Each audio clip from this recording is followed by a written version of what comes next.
I put together approximately 35, maybe 37 videotapes, and all the information comes from a book dictated to me by God as his righteous servant, a man described in Isaiah 53, and a man described in chapter 11 of Isaiah, the descendant of David, the twig from a shoot that grows out of the stump of Jesse. And it is a stump because of the vanished and failed ancestral tree of the kings of Judah, the line of Jesus. He cannot be the man of chapter 11. He's not the anointed one. He's not son of David. None of that's true. The other book, that book is called Isaiah 53, The Day of the Lord. And there's about 3 chapters in those particular videotapes that come from the second book that we wrote not too long ago. He dictated to me the story of my life. It's to show you how I fit the verses of Isaiah 53 with regard primarily to suffering, familiar with disease. So that would be wounded, and as it turns out, cancer. But the other words that you find in Isaiah 53, punishment, maltreatment, crushing, bruising, chastisement, okay, that is all in God's power. That's all in God's power, all those words. But the books are unpublished, shunned and despised, accounted, afflicted by God, plagued. Nobody understands it. This is so different than the Judaism the Jewish people have been taught. This Messianic era that will never occur. And we know it's not going to occur now once you believe who I am and how you cannot.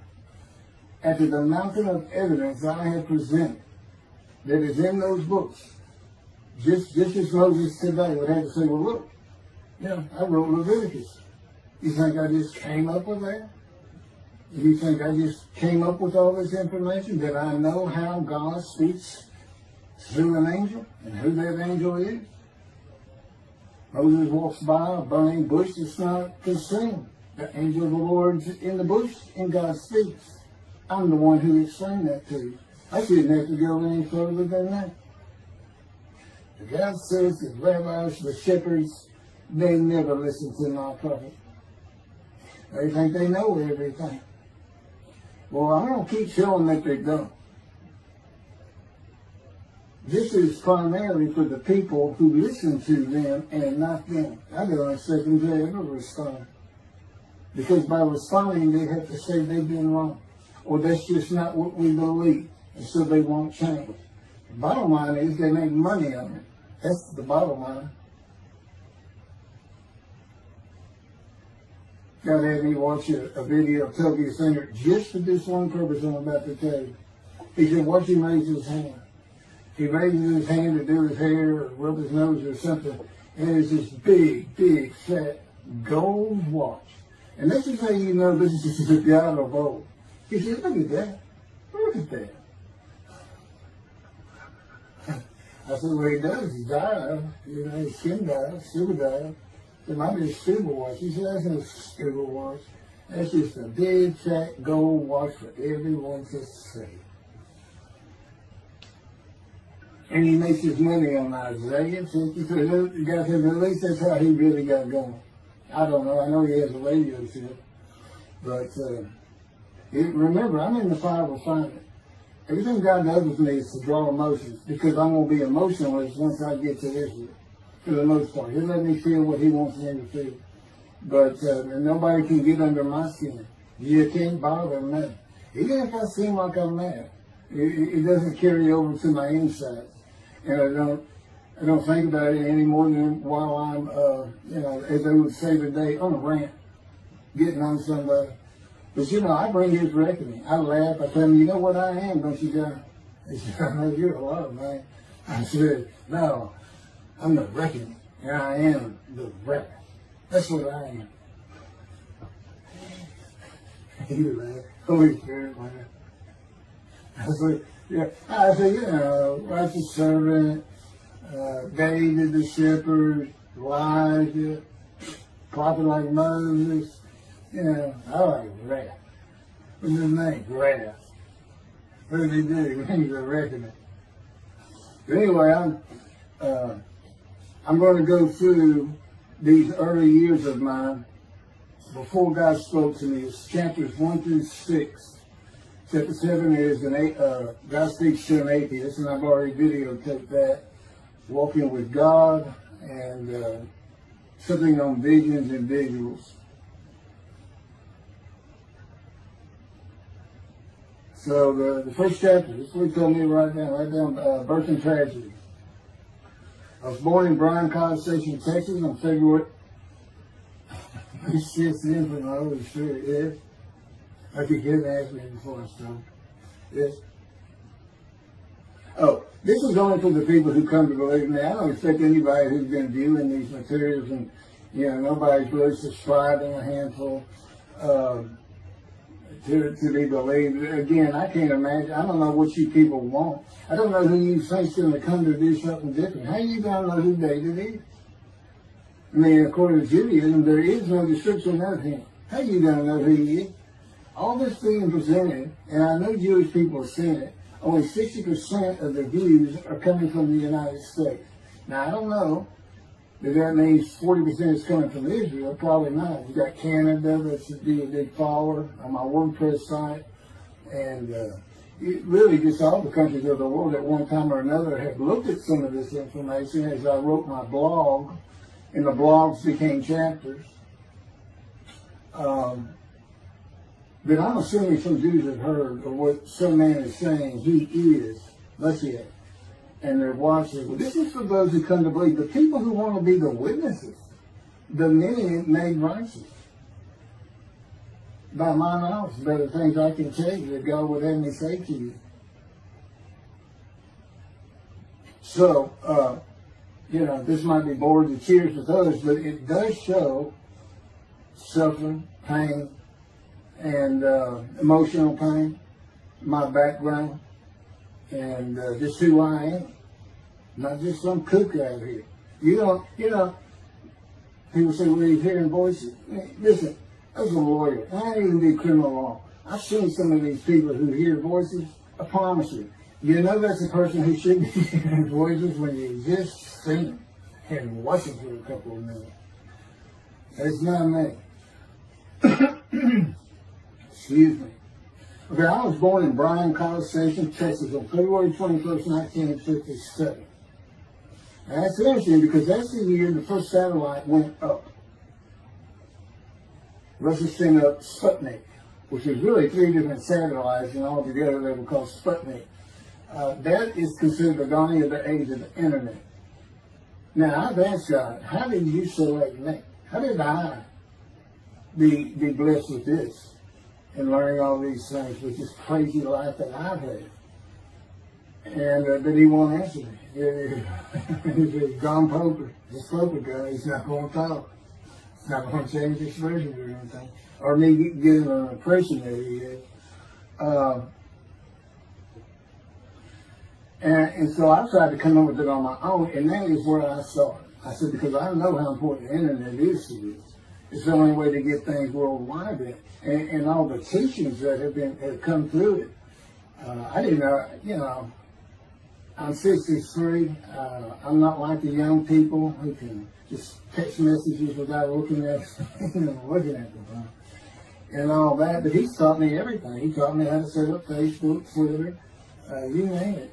He was just like, go to your computer, do this, do that. Commanded it and directed to become very good at the computer and, of course, word processing.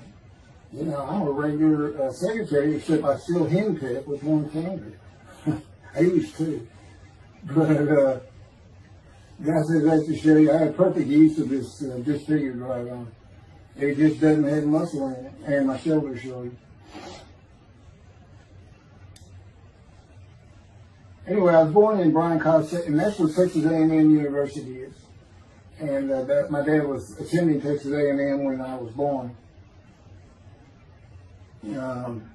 I graduated from there 22 years later, which is a story in and of itself. So I was born premature in the 7th month of my mom's pregnancy. I was born in February, and there were many complications. My parents were told I would not make it through the night, and they should just take me home. Mind you, this is 63 years ago. The biggest problem was that my insides had not fully formed, and it was impossible for me to take milk. Mammy, my great-grandmother, told my parents, boil rice. Feed him the rice water. It's got all kinds of nutrients and minerals in it. Dad says he threw out a mountain of rice those first few months. And it would not be my last encounter with death. So my dad graduated, and we moved to Metairie, Louisiana. And his first job is an oil and gas geologist. He looks for oil and tries to sell deals to people who can raise money to drill. He gets money up front and a percentage of production once they get their money back. That's what he's done his whole life.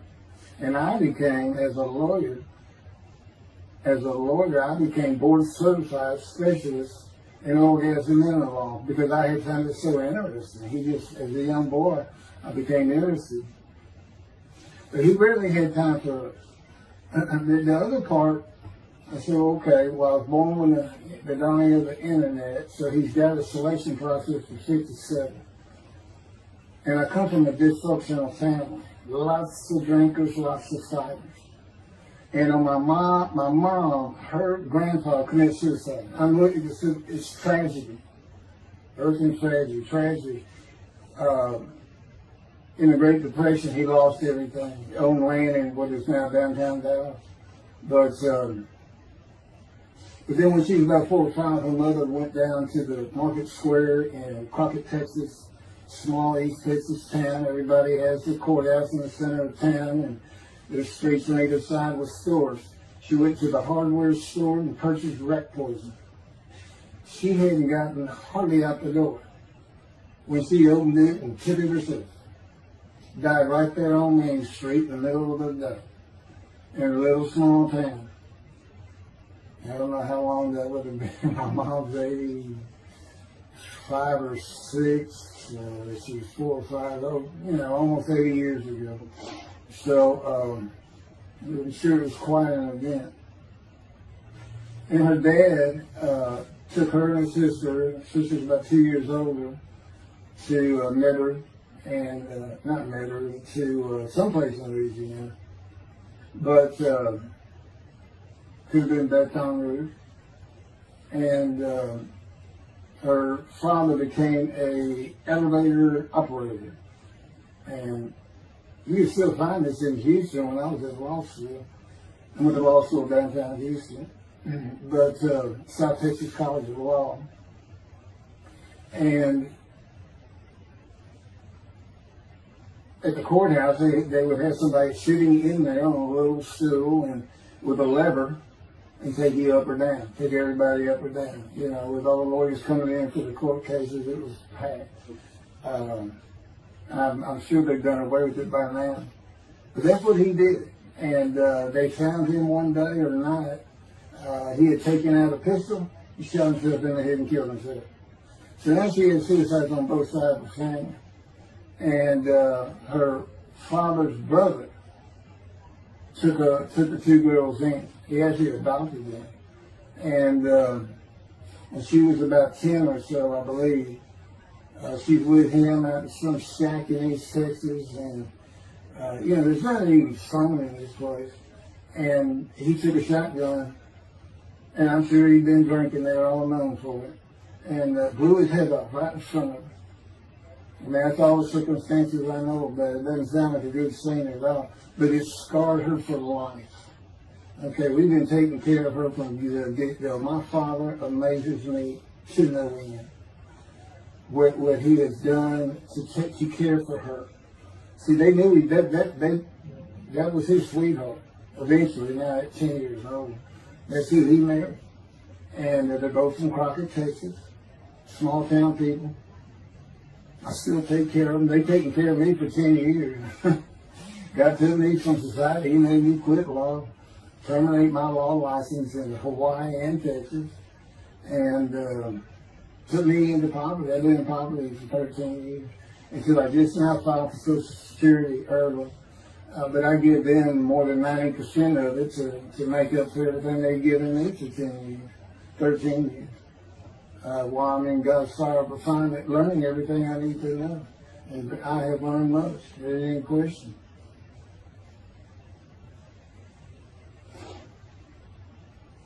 So anyway, this horses right there says the family tragedy. You know, it's a tragedy of losing your entire family in the Holocaust, and you're the only one left. It's not like that. But God says, I just got things as close as I could. He says, I put you in the womb to deceive you, really for just one reason. Well, two reasons. One, it makes you identifiable, but it was so people would pick on you. I wanted people picking on you because that's what happens to young Jewish boys. Just for being Jewish, just for having a disfigurement. People will pick on you. I told him since, I don't even really recall many people saying anything to me. He said, that's because you look like you crawl all over them. They did. And I did. I was always just say something, anything. It's just the way I was just angry inside. And God's taken all that away. But I can still go on a good man. But, and then my mother in the 60s, young people may not know this, that's when, you know, the Woodstock and marijuana, LSD, everything started getting big. And at the same time, doctors were just handing out pills left and right. Valium, painkillers, Percocets, you know, just asking for it. They would write a script. And I know today they put a lockdown on that, but she got heavy into it and drunk all the time. I had to come from school and stay with her. And she became such a different animal, a different person when she drank. She became a little girl. You know, maybe your mom act like that and slobbering and, you know, going there to be valiant, dripping out of her mouth with bottled booze by her. So it was an ugly scene. And so I came from a dysfunctional family, so I think God wanted that. And He's there with me from my first year to make sure that I live a life of suffering. He orchestrated many of my wounds. And He's taken me back in vision to see these things. And His visions are one thing you don't pick up in the Bible. When I say Bible, I'm talking about the Jewish Bible, the Hebrew Bible, but not, unless I say otherwise. Which is like when God says, my people. If He just says my people, He's talking about the Jewish people that says, I mean, He may say the peoples of Moab, or just by the context, He knows the son to another group. But that comes up all the time. So to add to that, she tried to kill herself a few times. And when I was 10, my dad was at a Texas A&M game in Dallas. And I know it was 1967, so I was 10 years old. So I'm very familiar with that particular game. It was against Bear Bryant and Alabama Crimson Tide. And he had coached at Texas A&M. So as you can tell, me and my dad are big Aggie fans and football fans. But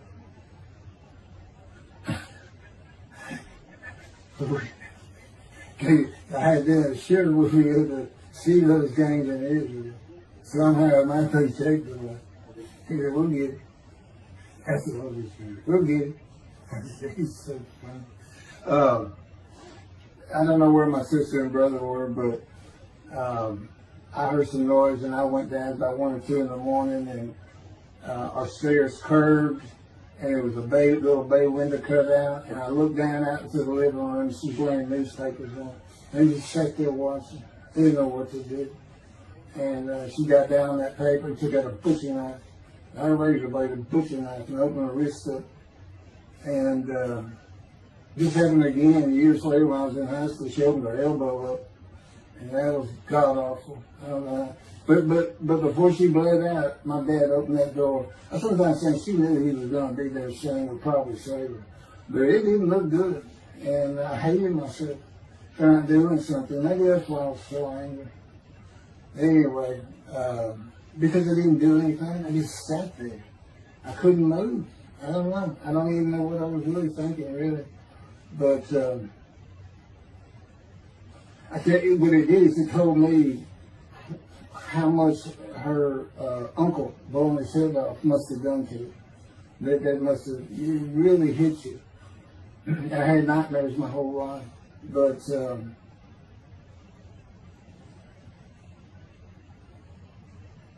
I was 16 when she did the thing with the knife. But you know what? My dad finally got her he got her the best psychiatric care in Houston, Texas, and that's big because we got a medical center that's renowned throughout the world. And they put me back together many a time. And she never did that again. And the amazing thing is how different she is in her very advanced old age. I mean, it's like she was never that person of the 60s and the 70s and the 80s. I don't know how my dad survived it. I'd have never stayed. I'd have taken the kids and said, try to find us.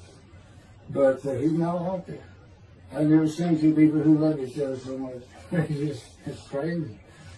But anyway, I was married for 20 years and we weren't like that at all. I finally divorced for irreconcilable differences. Okay, my first major surgeries when I was 2 years old. My first surgery. Up above here, I have a scar. I had my first of many surgeries. Been born without my right pectoral muscle, small shoulder, welded on. And there was some, the movement of my arm was restricted. There was some tissue in here that had to be cut out. So they opened me up and did that. I was born right-handed, but I do everything left-handed, except for light things. Like I shoot a basketball right-handed.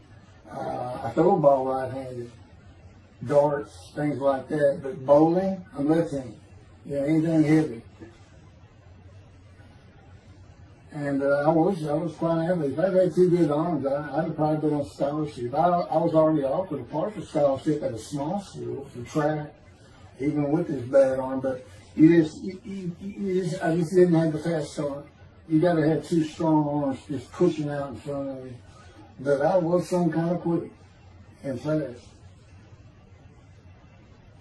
So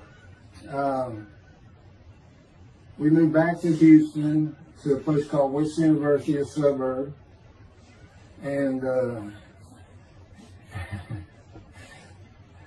this little story, I don't even like telling it, but God told me I had to. And he had something to do with it, but I'm not going to go into that part of it. So anyway, I had decided when I was in second grade, I was tired of school, didn't want to go anymore. I don't exactly know why, I just know I said, that's it, and I'm not going. Dad came to get me up and finish school, I said, I'm not going. And it was on. He was going to get me there. It took him about an hour to get me to the car. Fighting and screaming and running around and hiding, getting under the you name it, I was doing it. And anyway, he finally gets me to the school, but he's too tired. He wasn't even going to try to get me out of the car by himself. So he get out, and he goes and gets the principal. Now, my dad's about 6'2", but he's real slim. And but he comes out with his principal, he's taller than he is, and he's a hefty guy. He's burly. Anyway, so they come and said, get out of the car. I said, I'm not getting out of the car. I'd already locked the doors. Only the two front doors were locked, and it was those locks that you pull up and push down. And so my dad used the key, and he opened up, he popped that lock up, and I slammed it back down. Said, I'm not going to school, I told you. He jumps the key, they start throwing the keys at one another over the roof. And the principal was trying the same thing, and I'm slamming his door, I'm leaping across the car. Man, I don't know how long I went, but they finally, in 5 minutes maybe, seemed like an eternity. I was terrorized, this way I looked at it. Anyway, the principal got it open. And I saw that door open, and I got back on the far other side of it, by the steering wheel with my back against the back door. And I curled up like a ball. Had my knees on my chest. And he reached in to get me, and I unleashed on him, kicking him in the face with everything I had. He broke his glasses, and his orbital bone got shattered.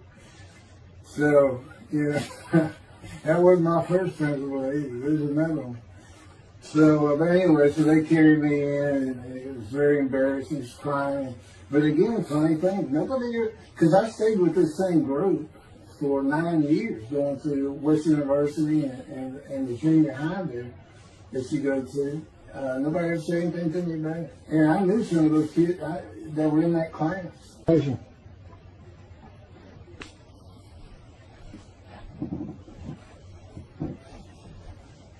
My camera only goes for half an hour. I can see on the screen that I have point towards me that when it runs out, I have to turn it off and turn it back on. But anyway, that ended my fight with my first principal.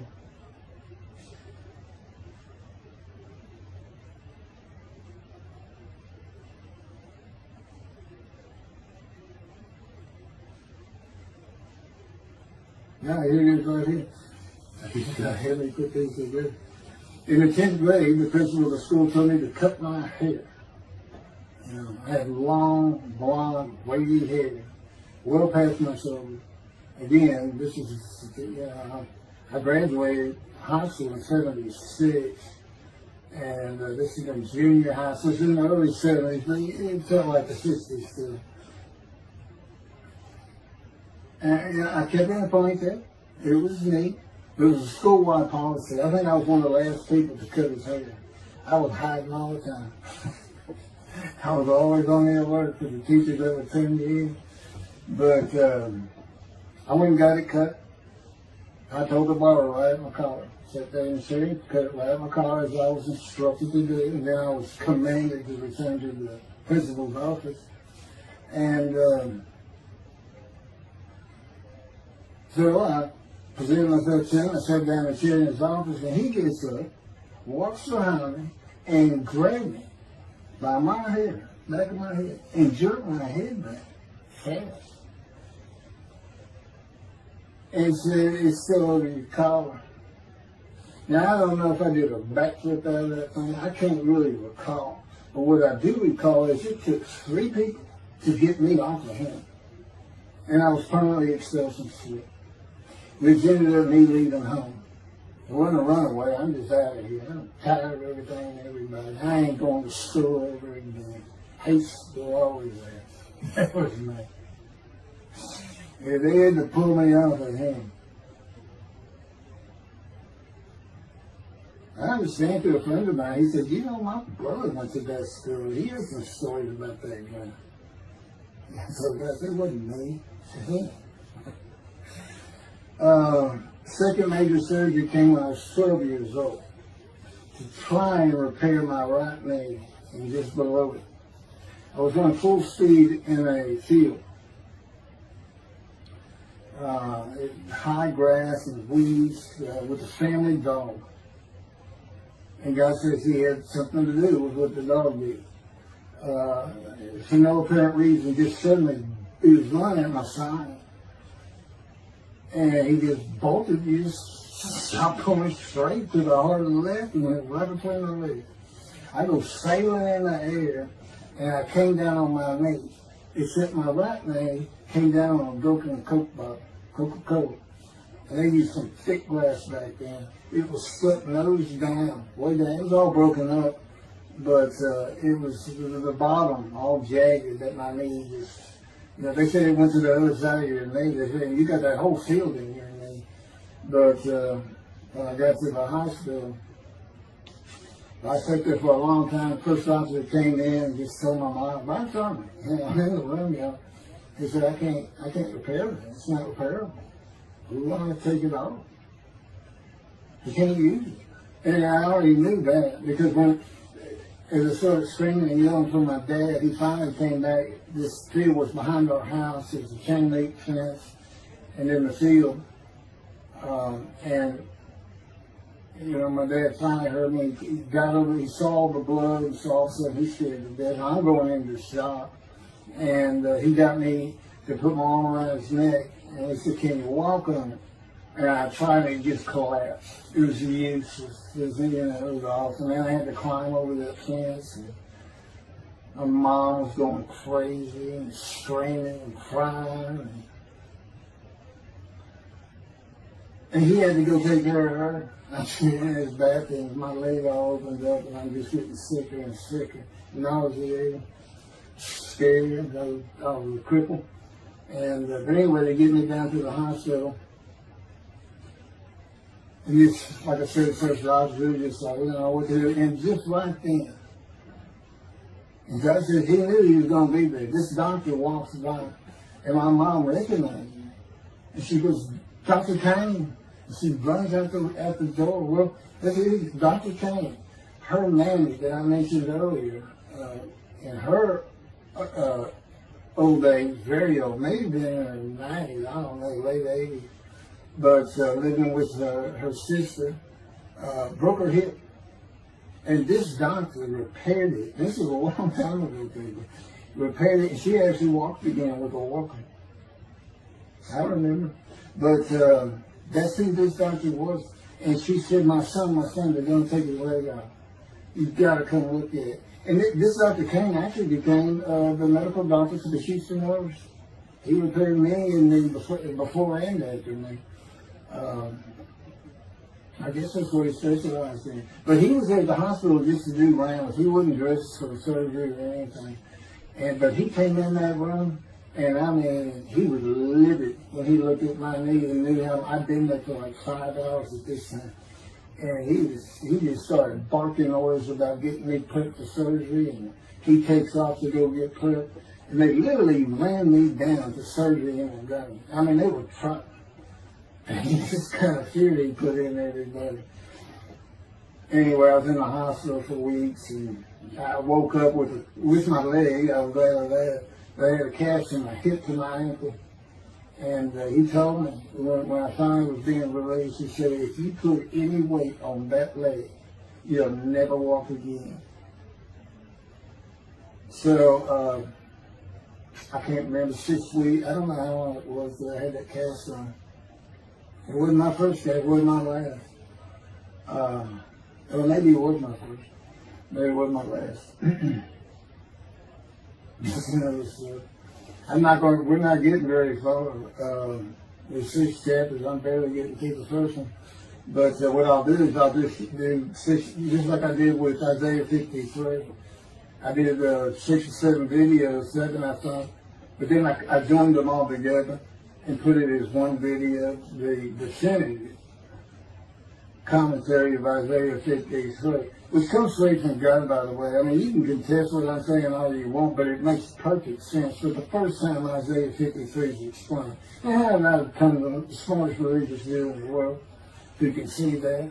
And what the wounding and the punishment, everything's about, and how it's really, in some ways, a snare for the Gentiles for the day of the Lord. Because he knows he can take me and just decimate any argument they want to put forth. You know, in particular, I'm blemished. I'm the Antichrist. In that I am exact opposite of Jesus Christ.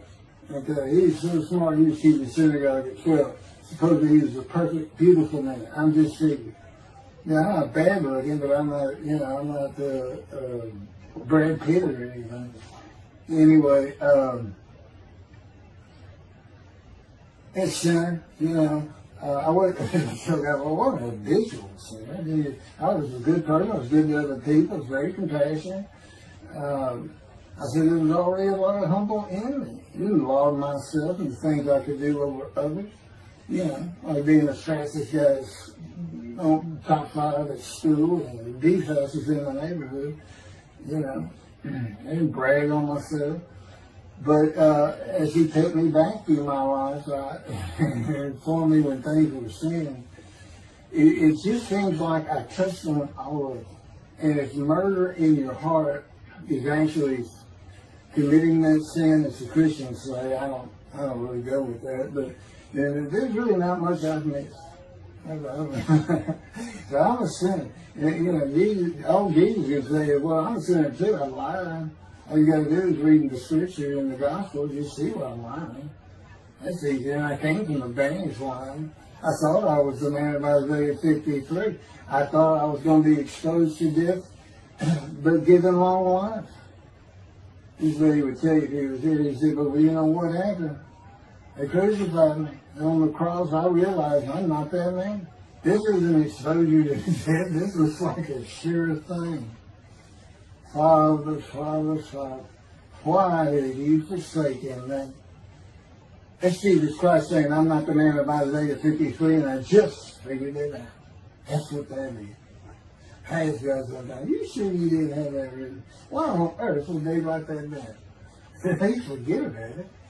Maybe they were just thinking that. So that's what it's about, Christians. All they got their way. They can explain that being counted a sinner means he got crucified with the sinner beside him being crucified on each side, left and right. So there's three of them, so he's counted a sinner. Okay. You know, it's supposed to be the scripture. Don't be able to find a person to do. Like Judaism, the same thing. You know, this is to find somebody. It's not the people of Israel. They're all kinds of people. Now, we're looking for a guy so God can have a Moses. Why? We have a new covenant. Why? It's the day of the Lord. Why? Jeremiah says so. That's why. It's so easy. The lamb blooms again. Okay, and he's coming with the temple. So the lamb blooms again at a time when there's no temple. Jerusalem's going to be rebuilt. It's a metropolitan today. This is no Jerusalem of antiquity. The old city might be too big. And I'll make a new covenant with you. I won't forgive all your sins and remember them no more. That will cause Torah to be written on your heart. It's a metaphor. When did he do this before? Oh, that's right. Assyrian Babylon exiles. Isaiah was right before. God said, I forgive your sins, remember them no more. They became a holy city. What did they do? They built the second temple. What are we missing? The third temple. This is so easy. So it is the day of the Lord. There's any question of that. I'm just telling you it started with the Russians. Little Russians. And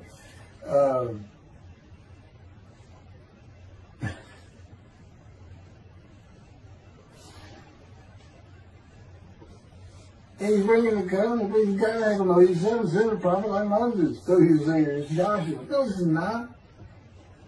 I'm even today, the day of the Lord. And guess what? He gives us a description of him.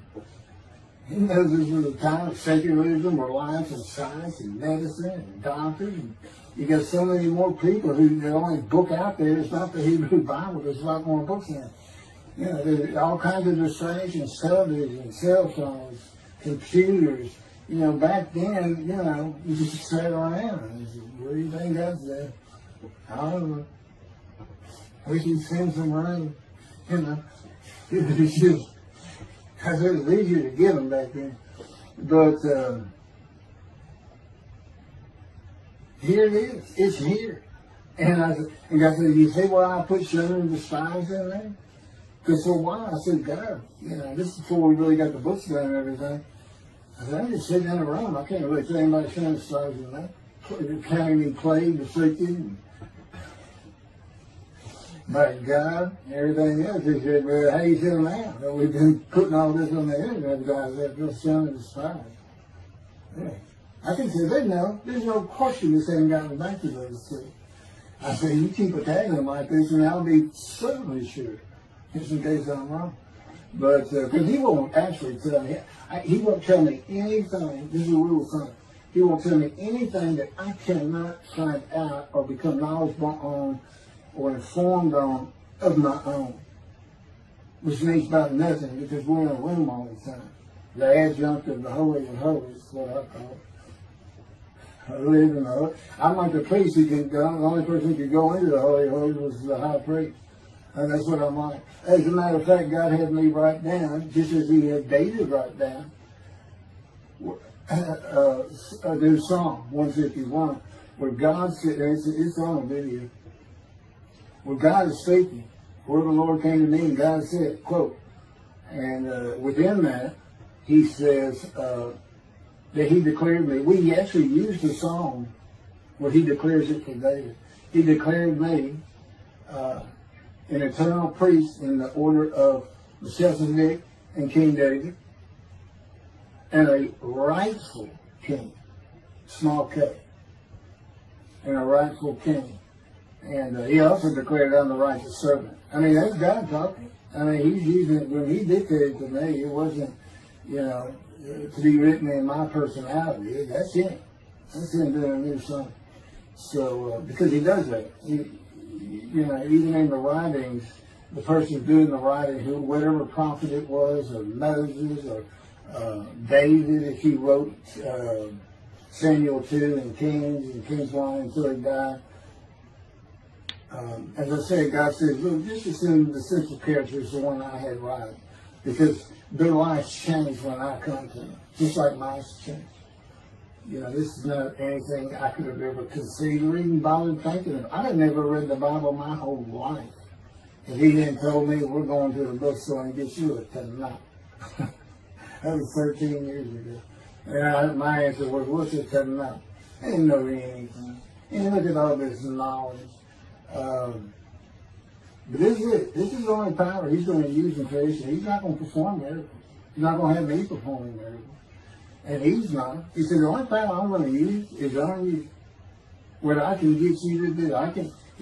He said, I can take a Gentile Texan and take him to Israel and get my temple built. Okay. He said, because that's what you say to God all the time. Okay. And one night, I hadn't even read Isaiah 53. He didn't come to me and just say, offer yourself for guilt. I crushed you with cancer. It was me that did. That's not, I wouldn't have known what he was talking about. We finally get to Isaiah a couple of years later. He says, keep reading Isaiah 53. Is that okay? And so I read it. I said, okay, finish it. He said, who do you think that is? I said, I have no idea. I said, barely read it. I ain't know what it's saying. I said, I think these verses ought to be up here. I said, you sure nobody mess with this thing? He said, nobody mess with it. He said, just get out of Isaiah and write it. He said, that's you. I said, oh, okay. I couldn't have good luck convincing anybody. I can't even tell what he's saying. He said, before we get done, and he's right. I've been over that thing so many times. From my original version of Isaiah 53 that he dictated, or told me how to put together, but every sentence, every word is, we changed it up and added things. I've learned things. Like I didn't know about the chest of devotion. I didn't know why the angel was leaving early in Malachi 3, but I do now. And all that would cause an amendment to my midrash in Isaiah 53. And, the book has me, these are all on videotapes now, me and Rashi. Rashi, the first one to come up with this is Israel. And, I look at his answers and I just shake my head sometimes. You should see his answer in Malachi 3 to the angel of the covenant that you desire. There's only a covenant of friendship in the covenant of Jeremiah. And this is his answer. It's midrash, so he just takes a section of the angel is on the way. And it just says the angel of the covenant. And his commentary is the angel that avenges the revenge of the covenant. I said, what does that mean? What are you talking about? And I said, God's being funny. He said, I don't know. I said, you do know. I said, well, I'm not telling you. So, God likes to feel as though he's laughing. He doesn't actually laugh. He sends me a perception every day. Or he uses me to laugh. I've mentioned that in a video. Because he can't. Well, he controls my words.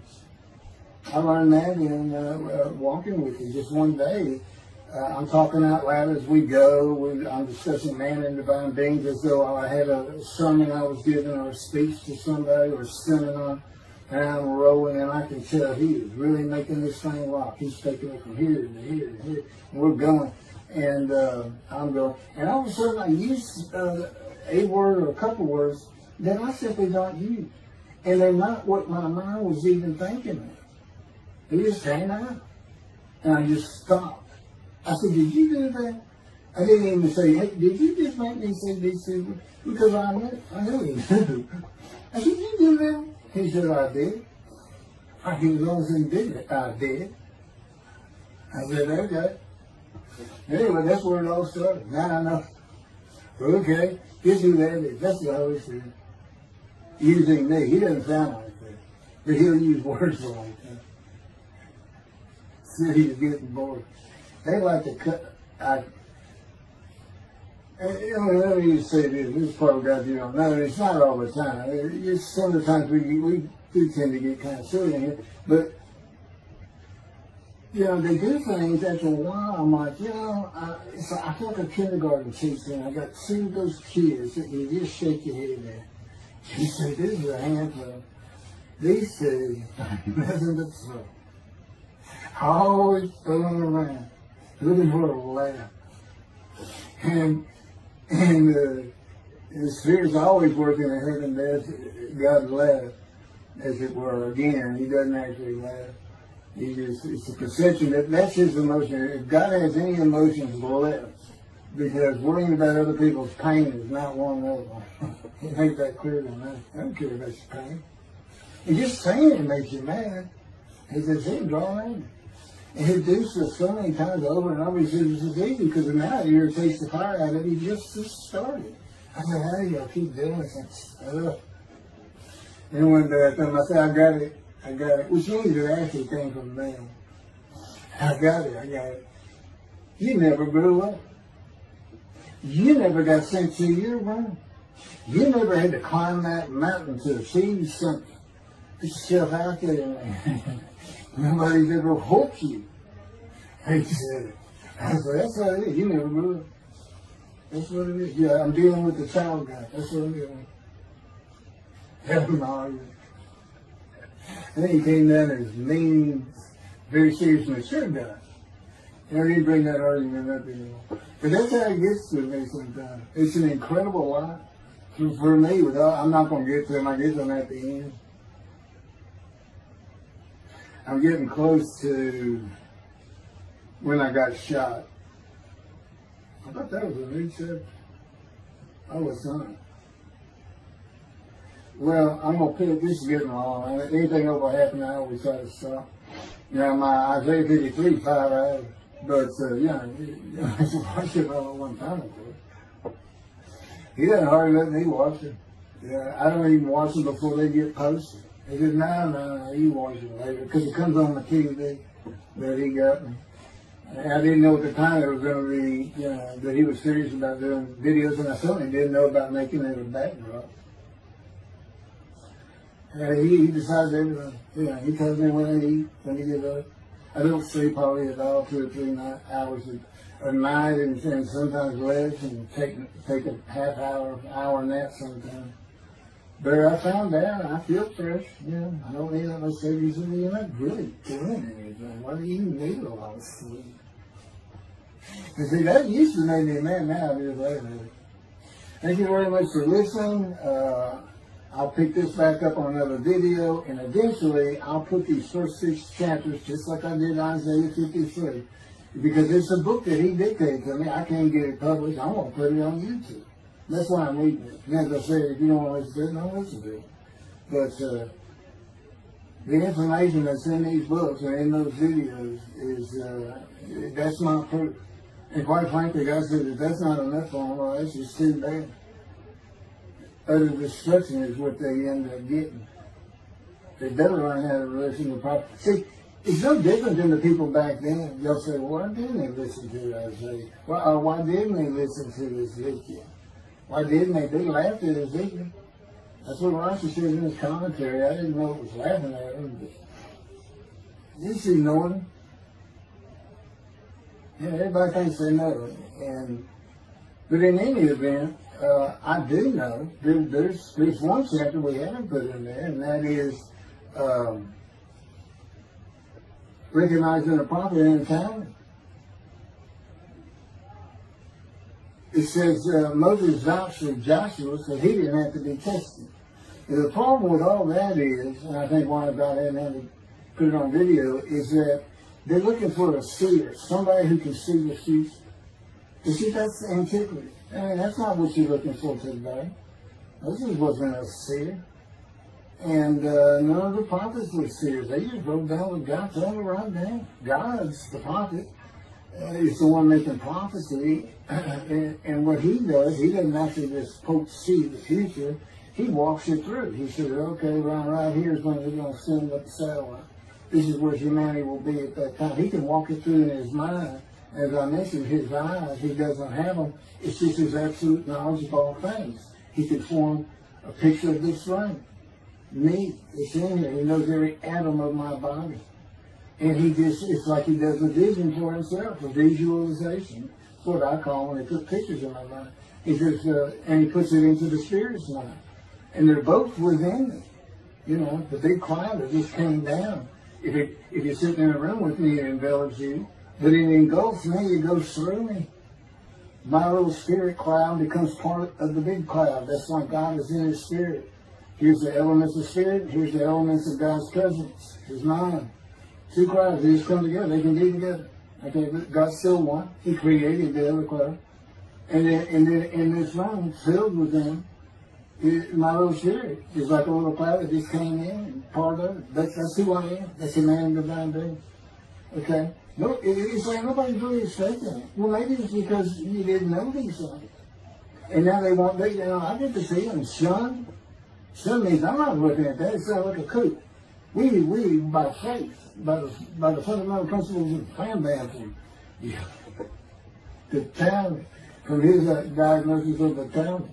Once you do your own, once you throw the talent out and learn some new stuff, once you get out of antiquity, every religion has an end times like that. Every religion ends up with utopia for its people.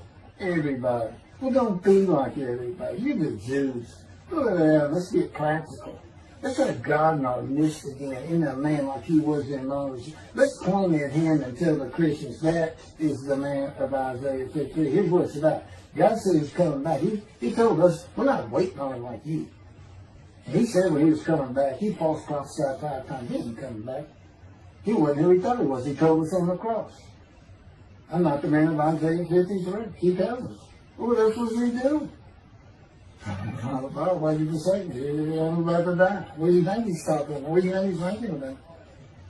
You're not supposed to die. He thinks he's the man of Isaiah 53. So do they. Which is mind-boggling because I'm the man. And there's nothing about me that says Jesus Christ. Nothing.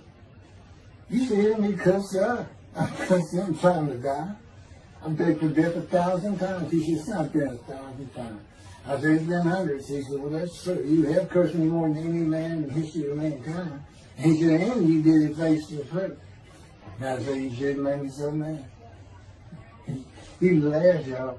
He laughed. When I'm cussing him, he did make so mad. And oh, you're kidding. That's right. He gave me his perspective. This is how he did it. He's a kid. Imagine you created ants. And ants are living beings. In other words, they can think and they have emotion. Okay, you get a great big ant farm over here in the room.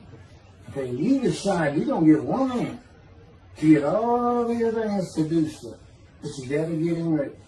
And you get him ready the way I'm getting you ready. Now, he's mad at you. Right? I said, yes. Yes.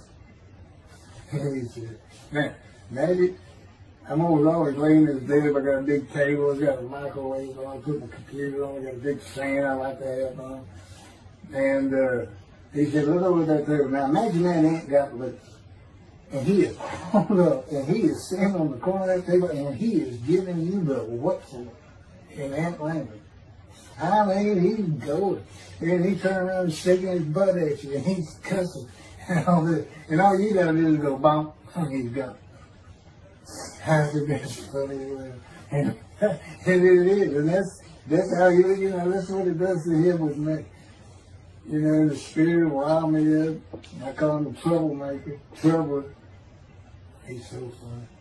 But God's so humorous. There's a difference in their humor. Okay, that wraps up. So that does wrap it up. I'm going to pick up a gunshot. I guess he was fortunate accident to my knee. You know, they ended up opening me up and between my breast and my pelvic bone, and now it's been 3 times. and eventually, the lung cancer, and colon cancer, and skin cancer. But the lung cancer is when they told me you should have died from colon cancer. He said, but this is it. We can't treat that. It's too advanced. You're gone. And prepare to die. That was 20 years ago when the planes hit New York. It was the planes hitting New York that got me up off the ground one last time to see one more doctor. The life of God's righteous servant of Isaiah 53, chapter 3, gunshot. Shortly after I recovered from my knee injury, I moved to Fort Lauderdale, Florida. I was not happy about it at all. It turned out to be a lot of fun. I made some great friends to celebrate my 13th birthday. My only injury in Florida was having my front teeth shattered and knocked out, requiring caps, which is more of an ordeal than I would have imagined. We returned to West University in Houston after 2 years. My mom was not doing well at all, and it was getting close to her second suicide attempt. I was back with my old friends and did not have much supervision from home, and I failed ninth grade. I made my own decisions, and I rarely listened to others. And after being set back a year at junior high school, I made a few new friends, which led to my next serious injury. My best friend was a Spanish Italian whose father was from Sicily. And he kept a machine gun and a violin case in his office at the restaurant he owned, where his son and I were waiters. It was called the Godfather. My son was the best pool player I've ever known to play with, and absolutely natural. I will call him Antonio, but that's not his real name. Antonio's girlfriend was a Jewish girl. I will call her Rebecca, but that is not her real name. Antonio was a Catholic Christian. Rebecca did not practice Judaism, and Antonio did not go to church. I was a confirmed atheist, and we never talked about God or Jesus. Rebecca's father had foreclosed on a ranch about 8 hours from Houston outside of LaGrange, Texas, Fayette County. LaGrange was famous for the Chicken Ranch, which was an illegal brothel that operated from 1905 until 1973. The business served as the basis for the 1973 ZZ Top song, LaGrange, and the Broadway musical, The Best Little Whorehouse in Texas, as well as its 1982 film adaptation. T.J. Flourney was known as the meanest sheriff in Texas. In the coming weeks, I would be interrogated by him outside of Shock Room 3 at Dental Hospital in Houston. This is an excerpt about him from an internet article. It was the most one-sided Texas battle since the Alamo, as 100 citizens watched disbelievingly in the dusty little town of LaGrange, their beefy sheriff, T.J. Flourney, reached into a black 1975 Continental Mark IV and began to shake by his $300 suit Marvin Zimmer, the star consumer crusader of Houston, Texas. That's from People, June 17. Next, the sheriff tore off Zimmer's blue-white toupee, waved it in the air, and then finally ground the rug under his cowboy boots. Behind Flourney's fury was the fact that on Zimmer's last assignment in LaGrange 18 months before, he had filmed an expose, which resulted in the closing of a critical part of the local economy, the chicken ranch, a legendary Bobby house. Antonio, Rebecca, and I first went up to the ranch in the summer of 1975. It was a small ranch house and small lakes with horses roaming around loosened pastures. We decided it'd be fun to try and catch one of those horses and go riding. The next time I went to the ranch house was in Rebecca's father's Mercedes-Benz. Two-door convertible Mercedes-Benz. I sat on the hood of that Benz with a lariat while she tore through fields trying to run down a horse for me to rope. The horses could turn too fast, and we never got close enough for me to rope one. What we could and did do on the next trip was bring guns. A 30-30 rifle, shotgun, and two 22 caliber pistols with holsters. As a backdrop, Antonio and Rebecca had broken up as boyfriend and girlfriend, and her attention had turned to me. I did not believe that caused any friction between Antonio and me, but it sure did. It did not seem to be a source of animosity of Antonio towards me in any event. On October 5, 1975, we were all back at the ranch having a great time. Tony and I were shooting at cans with our pistols and practicing a quick draw from the holsters. We were standing shoulder to shoulder, about 3 feet apart, and he was a little forward of me. Rebecca came up behind us, between us, and said she wanted to shoot. Antonio passed his gun to her, and it fired when it was going by me. The bullet went on a straight line through my bladder, intestines, and colon from the front right and lodged in the back of my left buttock in my backside. I could see the trajectory in my mind. I fell to the ground, and Antonio fell on top of me, rolling me over and over. I think he was looking for an exit of the bullet. I told him to get me to a car and get to a hospital. Felt like Babe Ruth had swung a bat up between my legs. I never once thought of God. On a big ranch, there are several gates for different sections of land and different purposes, usually with chains and a lock. When we got to the first one, I told Antonio, fly through it. I told him to ram it. I knew I was dying, and all I could think of was, you have got to hurry. I didn't panic, but I had never been so afraid and had never felt fear like that again to this day. Sometimes I think I have forgiven Antonio for accidentally shooting me, but I had not and cannot forgive him for stopping at those gates. I'm still mad about it. I was seriously angry at him. We got to the LaGrange Hospital before noon on a Sunday. They had to call the doctor to come in. I asked the nurse for something for pain, and she told me my vital signs were too low. That if she gave me a shot of morphine, I'd drop dead right there. It would kill me.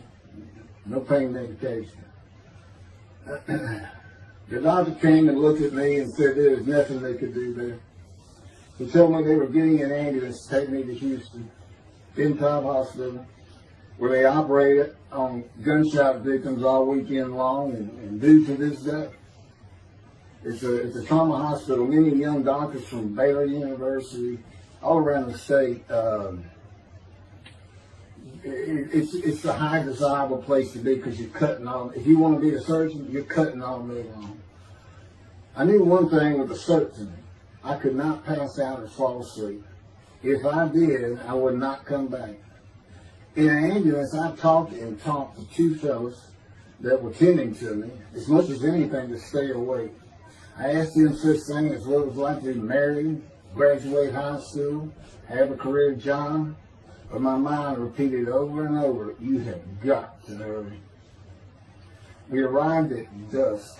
This happened before noon when I got shot, so now it's getting dark. When the ambulance opened, my brother jumped in to help. My mom was standing by the entrance to the shock rooms in her fur coat. She later told me that since Top was a public hospital, it might help if they thought we had money. I didn't see my dad, but my sister told me later, the whole way to the hospital, all he could say was, to God, please don't take my boy from me. I stayed awake for some 6 to 8 hours in awful pain. They took me to shop room 3. It was filled with people giving orders and very loud. On the table, the nurse told me she had to put her finger in my bottom, which embarrassed me.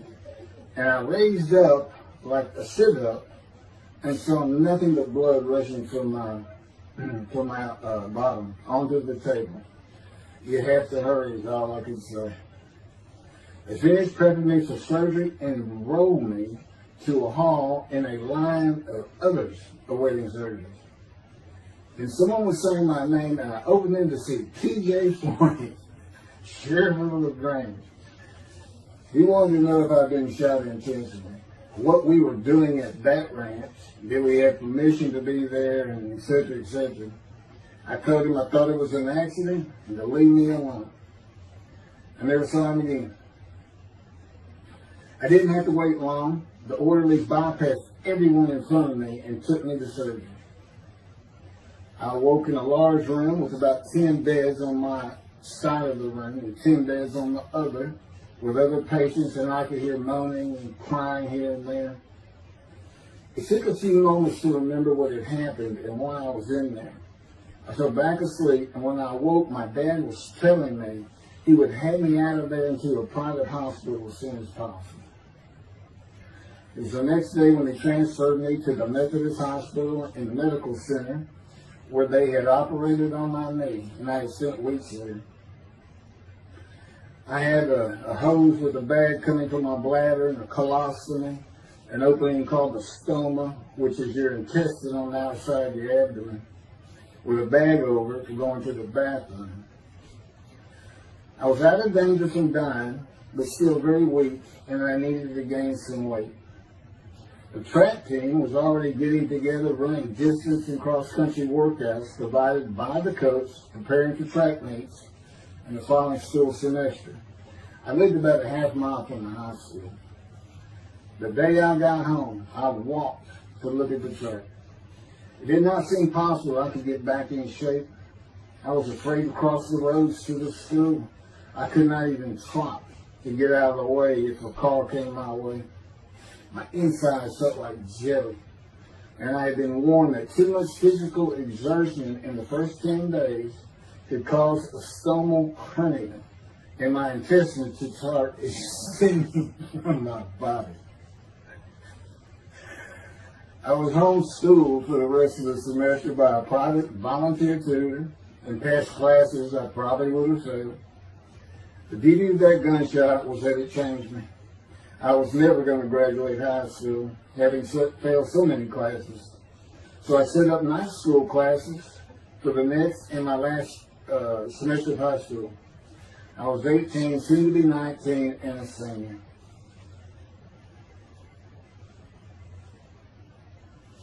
Chapter 4, College and Law School. Before the summer of 1975, one of my best friends in the track team, who threw the discus and shot put in field events and was a senior, told me he wanted to do something big the coming summer before starting college at Louisiana State University, LSU.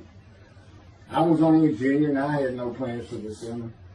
He mentioned this to me, and I began thinking about how long it had been since I had been to Colorado. My father, who had really good years and many so-so years, depending on how the oil and gas industry was doing. And when I was in junior high school, he had sold some prospects, had completed a few wells, and had purchased a condominium in Pagosa Springs near Durango, Colorado. My friend's name was Keith Miller, and I called him Miller. He had given me the name of Say Babe. At one of our night track meets, I was running the 330-yard low hurdles, and the last turn was behind bleachers where the officials lost sight of us for a few moments. A runner 2 miles left veered out of his lane into mine and took my hurdle, and I had to slow down and go around it, yelling, "Hey man, that's my hurdle." I wasn't happy. I do not remember how Miller knew what I had yelled, but he was probably on the football field inside the track, working on shot putting discus, watching me run and hurting me. I did not really know him very well at this time, other than he was a popular senior who knew everyone, in stark contrast to me. On the following Monday, I was walking down the halls between classes, and coming in the other direction was Miller, though I did not see him. Then as he was passing me, in a loud voice, loud enough for everyone in the entire hall to hear, I hear, "Say, babe, that's my her."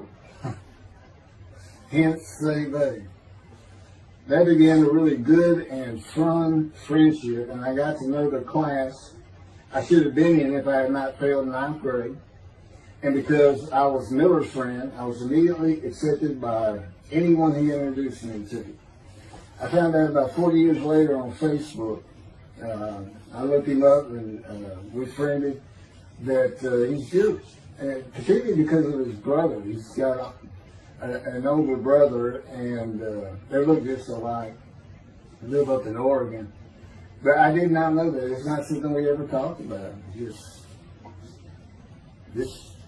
didn't think about it. I'm sure he wasn't observant at the time. I told Miller about my dad's condo and suggested we plan a trip up there, backpack in the Womanichi wilderness of the San Juan National Forest. I had hiked there while in junior high school with a friend and his little brother.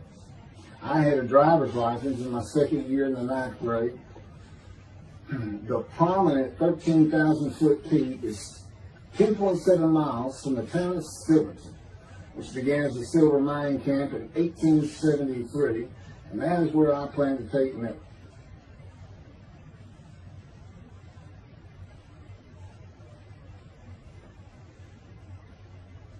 So Miller and I take off. We use his car.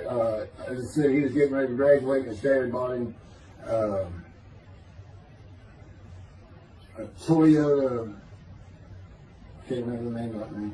My dad's condo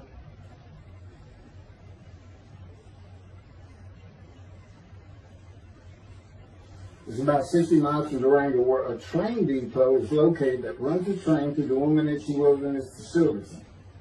The train is an authentic, narrow gauge, steam-powered, coal-fired, scenic railroad train ranked one of the top 10 scenic railroads in the world. It's something else. It stops twice in the same places to let off and pick up hikers and backpackers in the Animas Canyon of the Womanichi. At top speed of 18 miles per hour, it takes the train 3.5 hours to travel the 45 miles from Durango to Silverton. Oh, here it is. Miller had a new Toyota Celica. And after a day and late into the night, we made to Pagosa, slept, and we're at the train station before the first departure the next day. I don't know what the problem was, but the train was not going to run that day. So we couldn't get to where I wanted to take it. It's just too far. We decided to get a hotel in Durango and just head down the train tracks into the wilderness and explore an area I had never seen in with the maps. We got lost.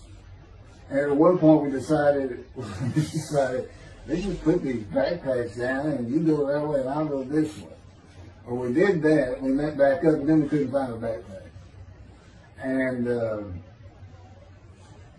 we did finally find them. We slept that night, and we had a big black bear episode because we left some food out on the ground, which we shouldn't have done. And but anyway, we ended up making it back. We had one of the best party nights I've ever had in my life. We hit the main street of Durango, which is a tourist hotspot, and we hit every single bar. You could drink at 18 back then. It wasn't 21 as it is today. And we did. We made sure it was like a go. Okay, so every one of them had at least one drink: shot of whiskey, Boilermaker, beer, whatever. I can't really recall other than that. I knew I had been drinking the night before when I woke up. But we did. We hit both sides of the street. I don't know how long it took us and how many drinks we had, but we just had a lot of fun.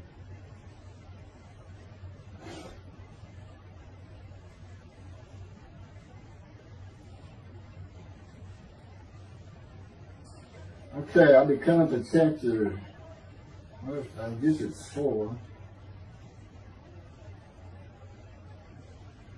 I don't know. I thought I was coming up to the cancer story, but this is different. This is getting into alterations while it's school.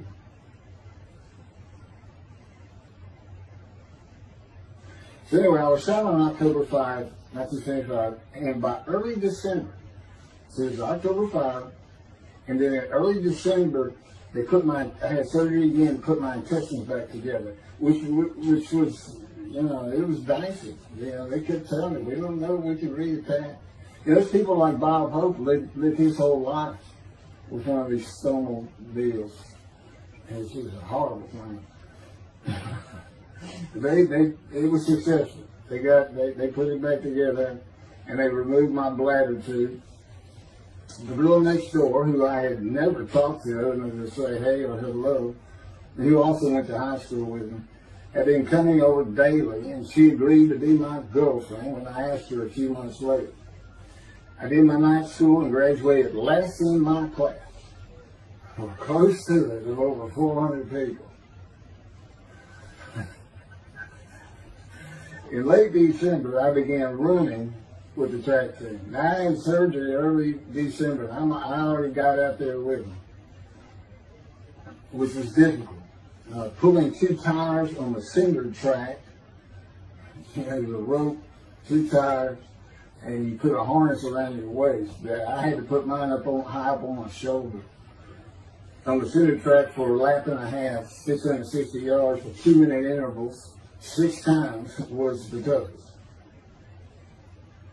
My speed and quickness was still there, but distance running and my endurance, it took quite a while to come back.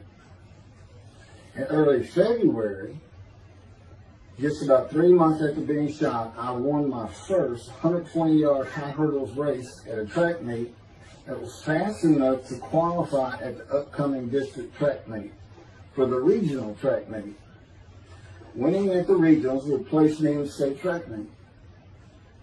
I was fast, but my disfigured right arm really held me back.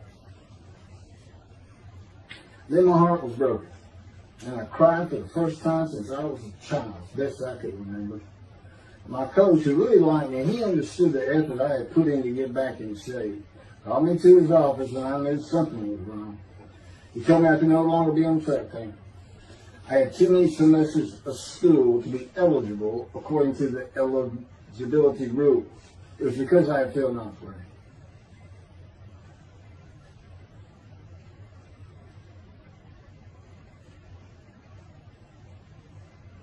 And of course, I had no one to blame but myself. Skipping school all the time, just not trying or caring about learning was why I failed. I was not lacking in intelligence and common sense as many people thought of me. I could and often did read a complete science fiction paperback book during the school day. One day. I get them from my brother. I just sat in the back of each class and read my book, and the teachers always left me alone. I also was suspended from school a couple of times for fighting.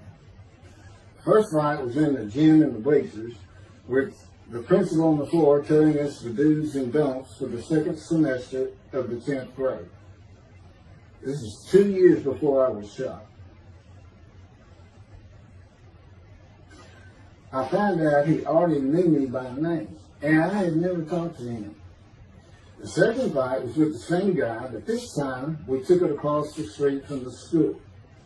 He had about 10 of his friends, and I, being pretty much a loner, I had none. They were African American, bused into school from neighborhoods far away.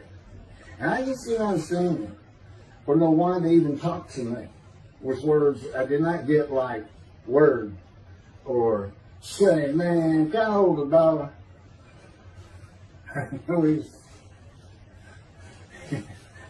That is what started the fight in the bleachers. I hear from behind me, and one stood to my left, saying, "Man, can I hold the quarter?" I turned around and just looked at it. And I said, I did not have a quarter. Going with the principal, I undid my ponytail. My city's sitting right behind me, and I'm well aware of that. And I brushed my long blonde hair and then reached into my pocket for some chapstick for my lips. When I pulled my hand out with the chapstick, turned out I did have a quarter. And from behind me, I hear, "Say, man, you said you don't have no quarter." To which I replied, turning around, "I don't have a quarter for you." The next part's kind of hazy. But I do know I grabbed him by the front of his shirt and threw him down the bleachers onto the students sitting below me. That is when the principal yelled my name and told me to go to his office. The next day, the guy and his friends were waiting on me when I got to school, and we fought across the street. The principal told me not to get into any more fights, and this is the fight I got suspended for. I remember being in, after my suspension, being in the men's room smoking a cigarette in a stall, and a group of African Americans came in, and they were talking about the fight. What I remember was hearing, "That white boy went Muhammad Ali on him." My favorite fighter. I even saw the Ali Foreman fight in Kinshasa there, live in Amsterdam in 1974. And some of my best friends in high school were African Americans, mostly on the track team where we could get to know one another. I still had run-ins with the general population of the African Americans, who everyone just called blacks back then. I never used the N-word and thought they would help themselves a lot if they stopped using it. Mostly I think they were angry at being bused in from neighborhoods far away. In fairness to them, white kids did not seem to like me much either. I looked young even for my young age, and with my long hair, about 6 to 8 inches past my collar, I looked kind of girlish, and many people said that to me. One day a friend of mine told me what it was to him. You never smile and seem to be very angry. Like if someone looks at you crossways, you're going to come after them, daring them to say something. Like you want to fight. My next suspension for fighting began in middle shop, and it was all my fault. There's not a big deal with that.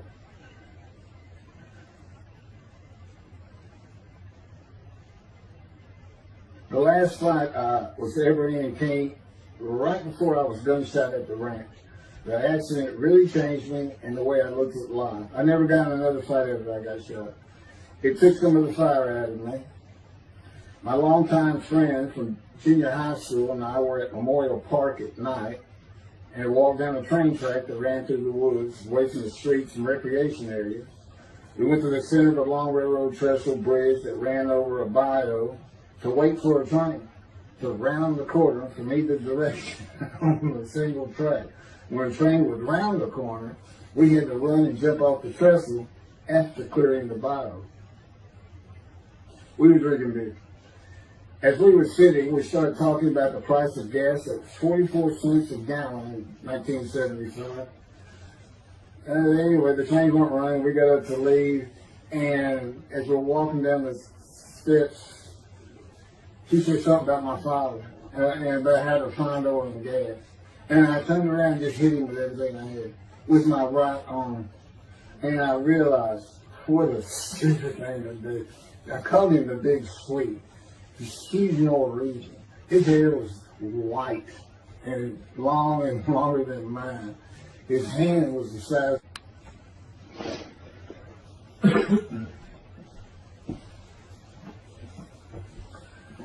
And I had nowhere to run. That was the really dumb part of it. I mean, I couldn't move. I couldn't use my quickness. I couldn't box as I had with the fellow across the street.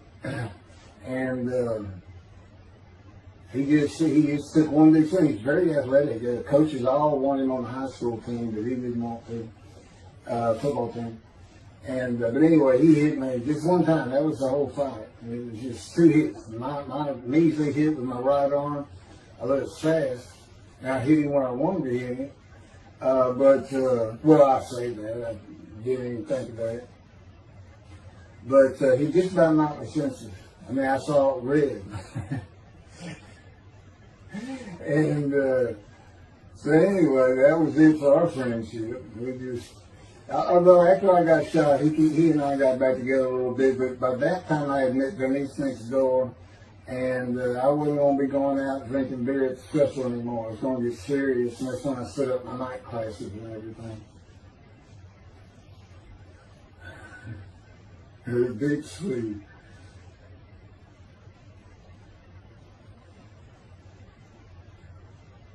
After the gunshot, I stopped seeing old friends, including Antonio and the Big Three, and spent all my time with Denise from next door. I never wanted to be someone who succeeded in life. My dad always told me when he was angry with me that with my smart mouth, I was never going to be anything but a ditch digger or a lawyer. While he said lawyer in a derogatory way, he got me to thinking I'd like to be a trial lawyer.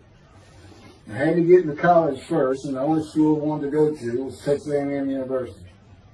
Anyone who had ever known me would tell you that I was not even close enough to being smart enough to go to any college, much less Texas A&M. I would tell you I had never applied myself to the task of learning. Texas A&M denied my application. I called them and pleaded and argued, and finally admissions said that if I came to the summer semester of 4 classes and maintained a B average with no fails, they'd let me in. I did it, barely. I almost failed calculus and got a B.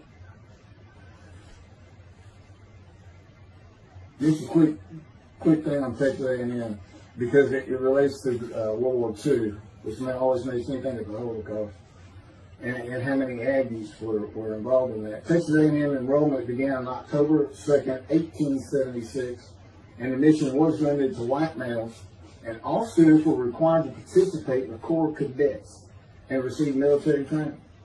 Many Aggies served in the military during World War II, with the college producing 20,229 combat troops. Of those, 14,123 Aggies served as officers, more than any other school, and more than the combined total of the United States Naval Academy and the United States Military Academy. During the war, 29 A&M graduates reached the rank of general. Texas A&M is more than a great university. It's the home of the Aggie family with a long history of spirit and tradition. And I'll pass through all that. You can read. I got all this from Wikipedia.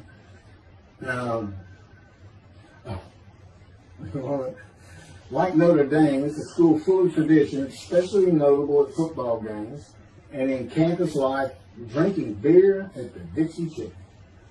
I had a good friend in what is now the volunteer Corps of Cadets, and we've been shooting pool, drinking beer all night on the weekend, and finally left sometime after midnight. I walked my friend back to the quad, Corps Cadet Quad, a large open area where people could gather, surrounded on 4 sides by dorms for cadets only. And I dropped him off at his room. Before he shut the door, he looked at me, and not for the first time, said, "Want to race?" He's fast. We would race anything. I said, yeah. Of course, we were pretty much, we've had a lot of this. I said, yes. And he went to the end of the hall and took off at the other end of the hall. He was fast, but I was pulling away with just a few yards to go and hit the wall before I could stop and busted my chin open.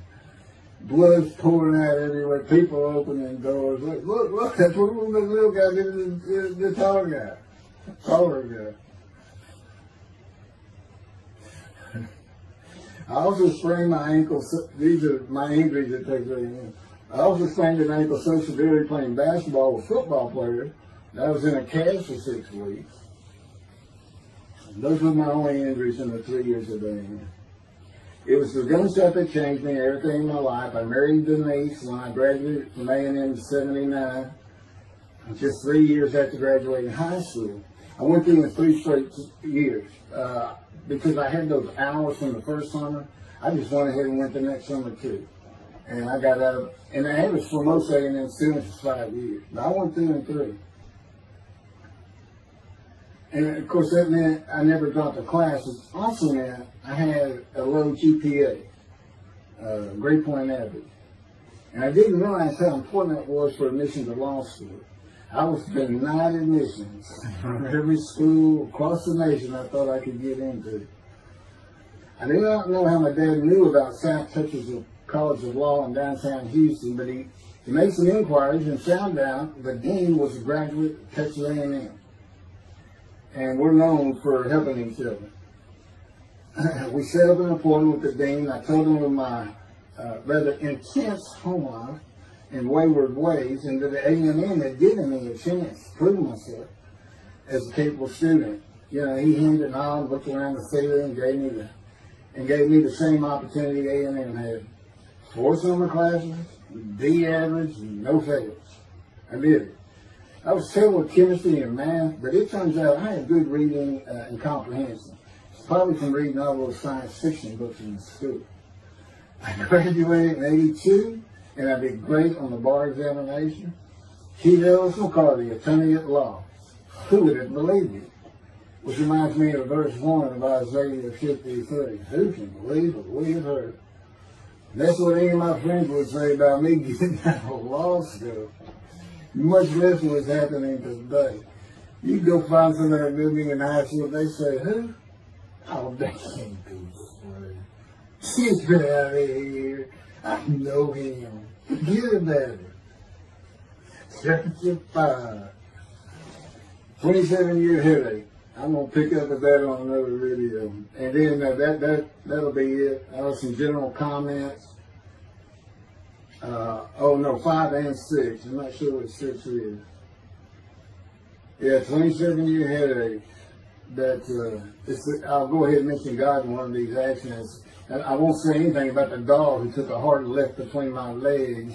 It's about stripping my knee, my leg. I won't mention that. Or hitting the big Swede on the track. Unbeknownst to me, my arm just took off. I wouldn't have hit him with my right arm. The things he is showing. And getting gut shot. Yeah, I think I would have figured that, you probably shouldn't be hanging out with this fellow anymore if you're going to be talking to his ex-girlfriend for a minute. Little things like that, he controls my perception. Little things like that in my life to make sure I am the man of Isaiah 56. If anybody thinks I'm going to back off saying that, they're wrong. I have been through too much. My whole life is dedicated to this time, the day of the Lord. As a matter of fact, what about my day? I said, what about my day? Well, he said, well, first of all, God's speaking with you and living with you. Most people say that's pretty good. I said, yeah. But anyway, here's something he's promised me that he lets me check out all the time. And I'm going to put on the screen.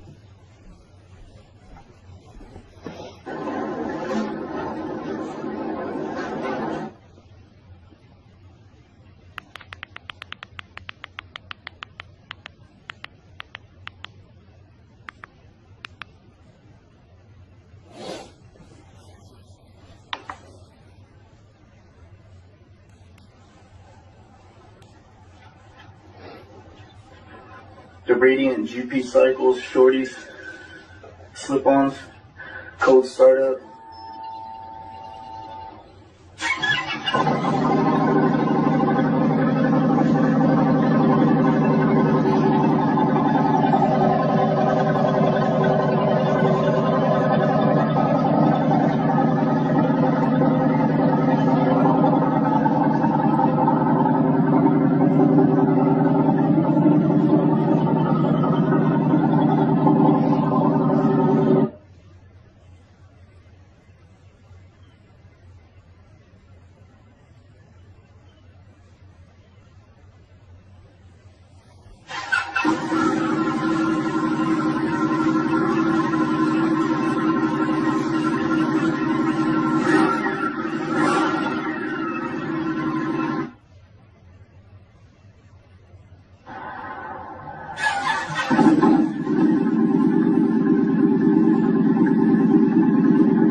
27-year headache. Chapter 5 of the life of God's righteous servant of Isaiah 53. The same year I graduated from law school in 1982, my son Justin was born. In 1985, my daughter Brooke was born. And in 1988, my youngest child and daughter, Laura, was born. I was making good money, though I expected a lot more. And my first job with a law firm that specialized in collections.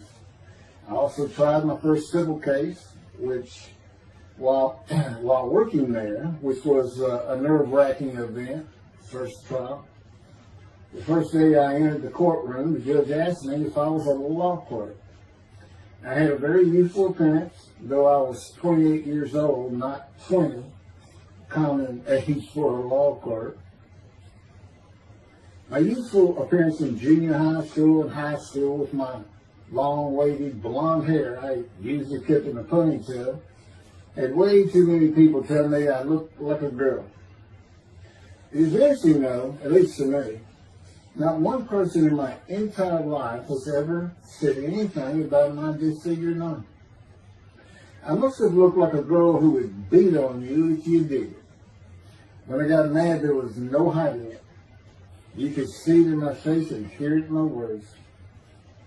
When I was 28, Brooke was born. I tried my first civil case, and the bane of my existence on earth began. A never-ending headache that I generally thought to be associated with post-traumatic stress disorder.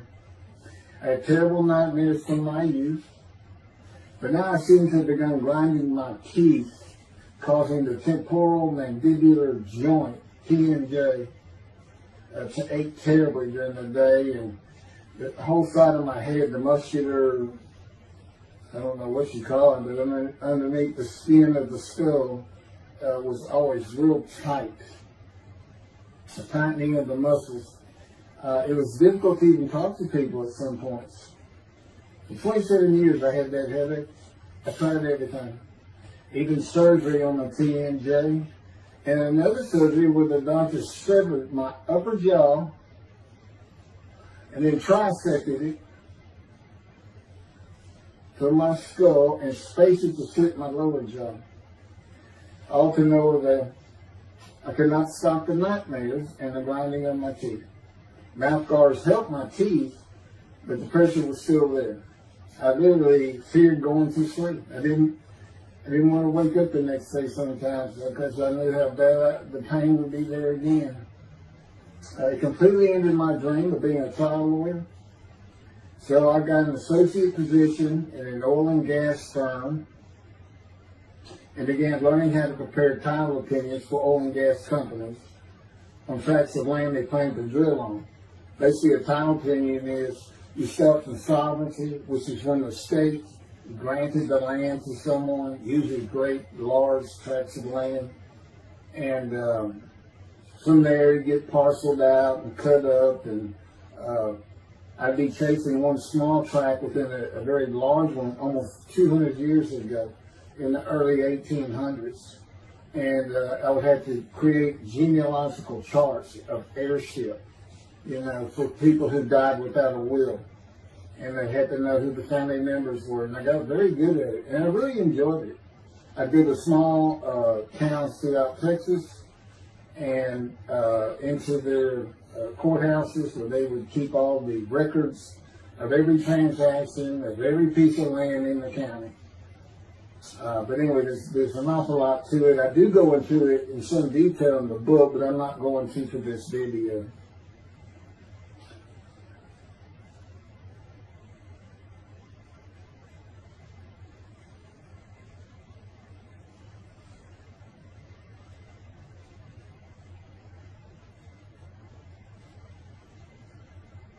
Eventually, I had my own firm.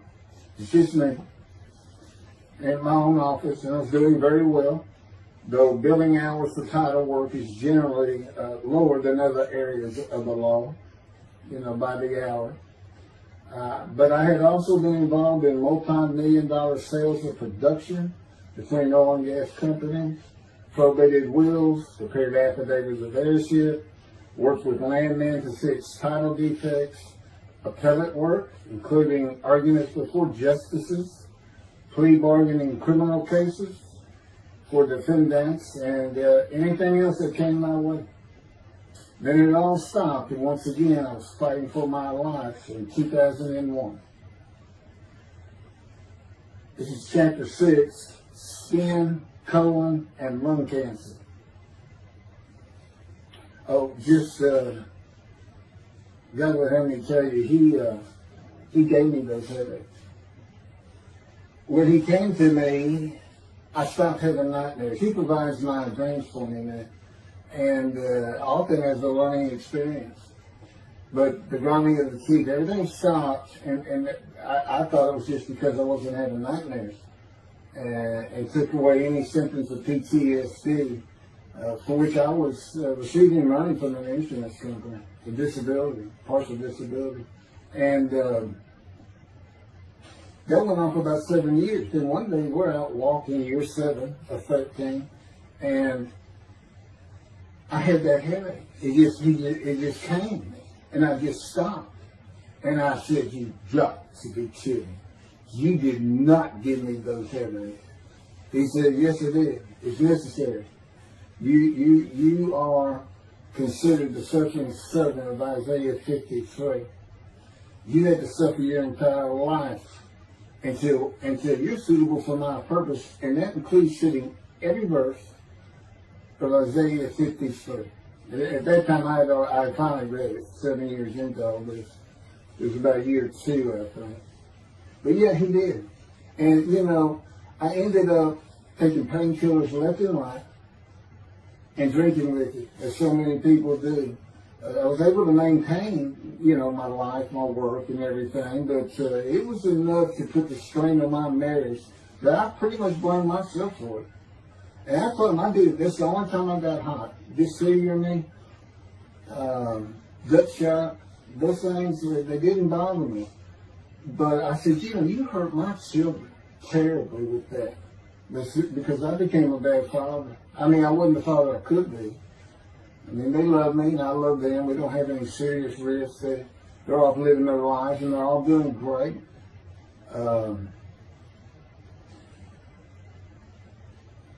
But if they consider themselves anything, they're Christians. And although I don't think any of them are overtly religious, or that they're in church every Sunday or anything like that, but you know, when I started going to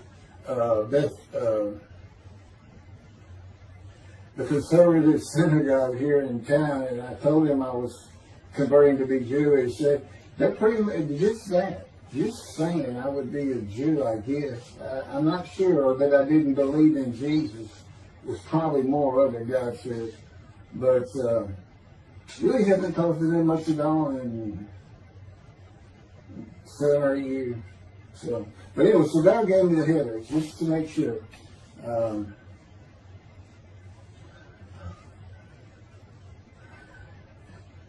Anyway, I was married to Denise for 18 years, and we divorced in 1997 for irreconcilable differences. We agreed that she maintain custody of the children. The first to leave was Justin, and he came and lived with me. Then Brooke started getting in trouble, who is, as tough as she is beautiful. Her mom's very difficult to get along with. Justin was a lot like me at his age. Trouble followed him everywhere he went. Like me, he was hard to talk to, and like me, his getting out of high school was a coin flip. He's doing great. He learned the oil and gas landman business, and I helped him out as much as I could, and friends of mine helped him out even a lot more. And he's very successful in it. Married, no children. Laura's married, no children. She's got a great job. And Brooke is married with 2 children. I have 2 grandchildren. Long life, fetus children. You'll see what I'm talking about, long life, when I get to lung cancer that God chose to crush me with. Something had to be done, and to make matters worse, Denise had met a man, and they were going to get married. But he didn't want Brooke. to be part of their new family, or Justin for that matter. He wasn't going to go stay with them anyway.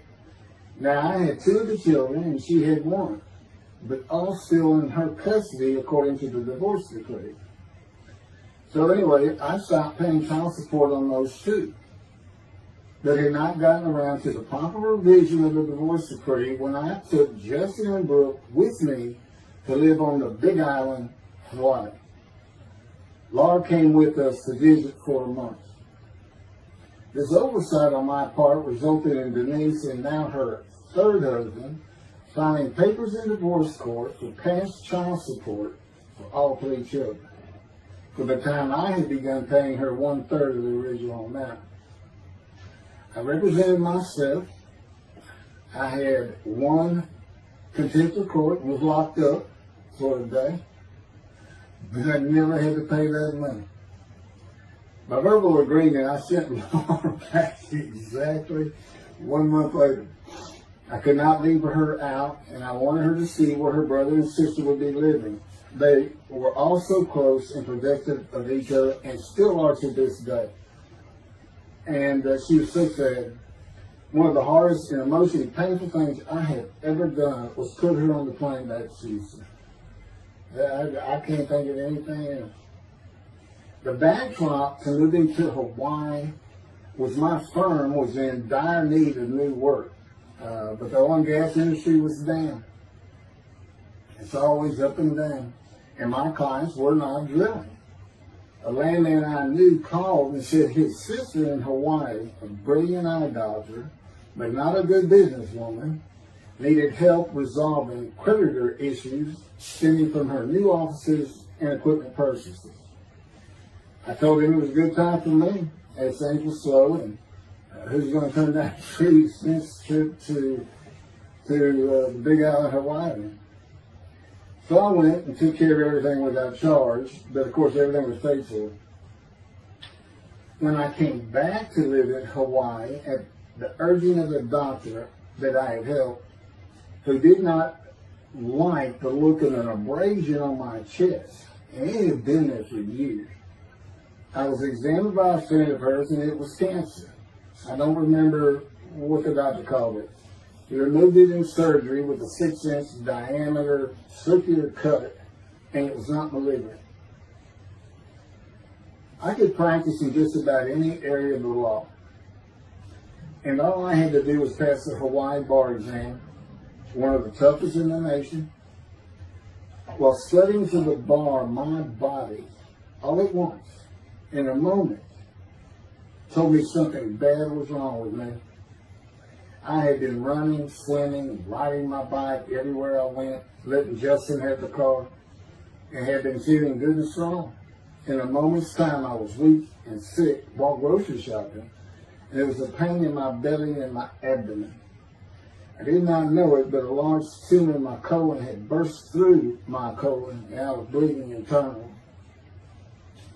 I did not go to a doctor, which I guess is my nature. That, and I did not have medical insurance. Anyone asking for help, asking anyone for help unless things were at a critical stage, such as a bullet wound, was something I couldn't do. You just all kinds of personality disorders. I thought surely it would pass, and decided to just give it time and bear up to the abdominal and belly pain. I continued studying and took the Hawaii bar on Oahu and Honolulu in the summer of 2001. I had lived in pain for so many years from my headache, and passing the bar was so important, I just kept going day by day. Pain was getting worse, and but I kept exercising. It's the only time I didn't focus on the pain. I had always been a fast healer, and I thought that any day it would just go away. I finally could no longer take it. Brooke, it turns out, was in Houston visiting with her mom, and I left Justin at our little, we called it the little green shack. It wasn't much to it. We weren't there very often, really, except to sleep. And went to Houston to find a doctor for diagnosis, staying at my parents' townhome. This is where I'm at now. I had allowed my major medical insurance to lapse using premiums for child support when things had gotten lame. I just needed someone to tell me what was wrong. I would find a way to take care of whatever the diagnosis was. Early September, I was close to dying, lying on the floor of a dingy apartment of a friend who traveled for work. I could no longer get up to even try and get medical help. And I had not told anyone how bad it had become. Then the planes hit New York. Seeing how grief-stricken so many relatives were on the news, I began to think for the first time how awful my children would feel when they found out how and where I died all alone. So I asked my father, again, it's hard for me to ask people for things, for the money to pay for a colon examination that had been suggested by a doctor at one of those clinics you find in a strip mall, the only places I could afford. The doctor who performed the colonoscopy finally found what was making me so ill and unable to eat. A malignant tumor 6 to 8 inches long that had burst through my colon, and I was bleeding internally. You know, I come out of anesthesia, partial anesthesia, and he's holding this picture, and it's this great big purple blob issue. I couldn't get the scope past this. It's not a good way to wake up. To say it crushed me in my life is an understatement. The pain, the weight loss, inability to eat, all I could do was drink calorie drinks. Began about 4 months before the colon examination. That was 4 months of sheer pain. But as it turns out, I did pass the Hawaii bar exam. It was now early October 2001. The doctor told me, look, you don't have insurance. Go to Bentop Hospital. That's the hospital I went to when I got a gut shot. Gunshot. I prefer gut shot. It sounds good. Forget it, man. He gave me the picture from the procedure showing what he could not get the scope past. He's shaking his head and saying, you should have come in much earlier. So I went to Bentop thinking I was here in 75 on October 5, dying, but I did survive. And here I am again on the first week of October 2001. I showed the pictures to the admitting nurse. Instead of them sending me to the waiting room, she just looked at me and she said, Mike, this is a public hospital. I mean, you can wait all day long to have a cold check. She looked at me and said, why did you wait so long? And how are you still alive? And I told her, I have no idea. She did not send me to the waiting room. They had an orderly take me immediately to a room. There they hooked me up to a morphine machine where I could hit a button at a time interval I can no longer remember and receive a small dose. I did know I never missed one. I was very depressed, and my parents who waited in that line for admittance with me looked so sad and depressed. It was not one of my better days, though I finally had some pain relief. Day after day, I lay there waiting for the next test they would run. It was during this time I received notification that Denise had filed papers in the divorce court to recover monies for the time I was taking care of 2 of the children. That's also when I received notification from Hawaii that I had passed the bar exam. So, Bentop Hospital, what a lifesaver. I mean, young surgeons in like Baylor University, medical schools, it's a prime position to get your hands on if you're going to be a surgeon. Because you're in surgery all day long and all night long. As long as you can stand up, they're bringing people in. It's just a real hot spot in Houston and a great hospital. But it's not a place you want to stay. You really don't. My doctor would come in and be out so fast, I never knew what was going on. He did tell you my previous surgery to my abdomen, where they opened me up from stem to sternum, complicated removal of the tumor. On October 25, my son's birthday, who was now stuck in Hawaii, They cut me open again and removed the tumor. It was about a week or so later, I was released with a schedule for chemotherapy.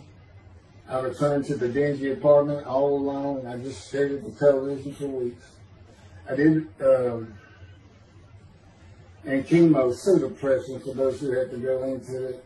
A small room with big chairs for about 20 people who all looked like death, including me. And everyone with an assortment of bags of chemo dripping into our arms for hours. It took about 8 hours before I really got sick from it. And I had to park a long way to avoid paying for parking and drive a long way to the apartment. It was a very gloomy fall and winter. When I completed my chemo of once a week for 6 or 9 months, more tests were scheduled. I do not remember how many months the chemo lasted. I do remember I did not finish, missing the last 3 sessions. At the end, I could not get out of the door without bursting into tears and just not go. It just wore me down to nothing. On the right side, it was my goal. I had my own apartment called the Loft. It was brand new and very nice on a bayou close to downtown Houston with a running trail alongside it and lots of woods near Memorial Park where I had been running a 3-mile circuit since high school. I returned to being called for follow-up tests, including x-rays of my chest, and the colon cancer had not returned then and to this day.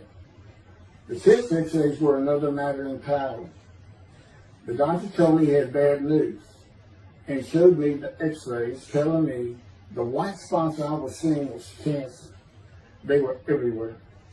Lungs full of cancer, he said, at a stage I could not be treated with any success. My dad was with me, and I asked the doctor, well, what does that mean?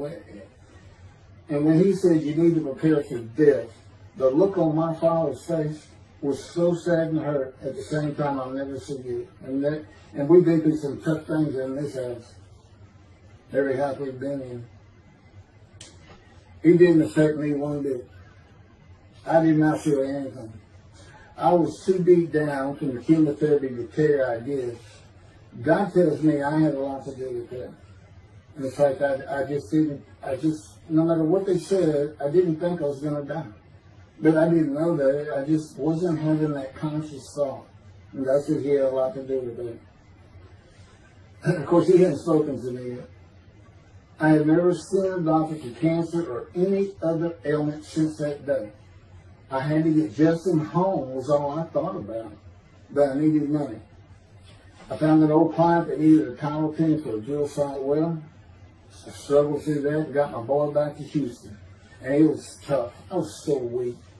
And it's been so long since I really had done any title work.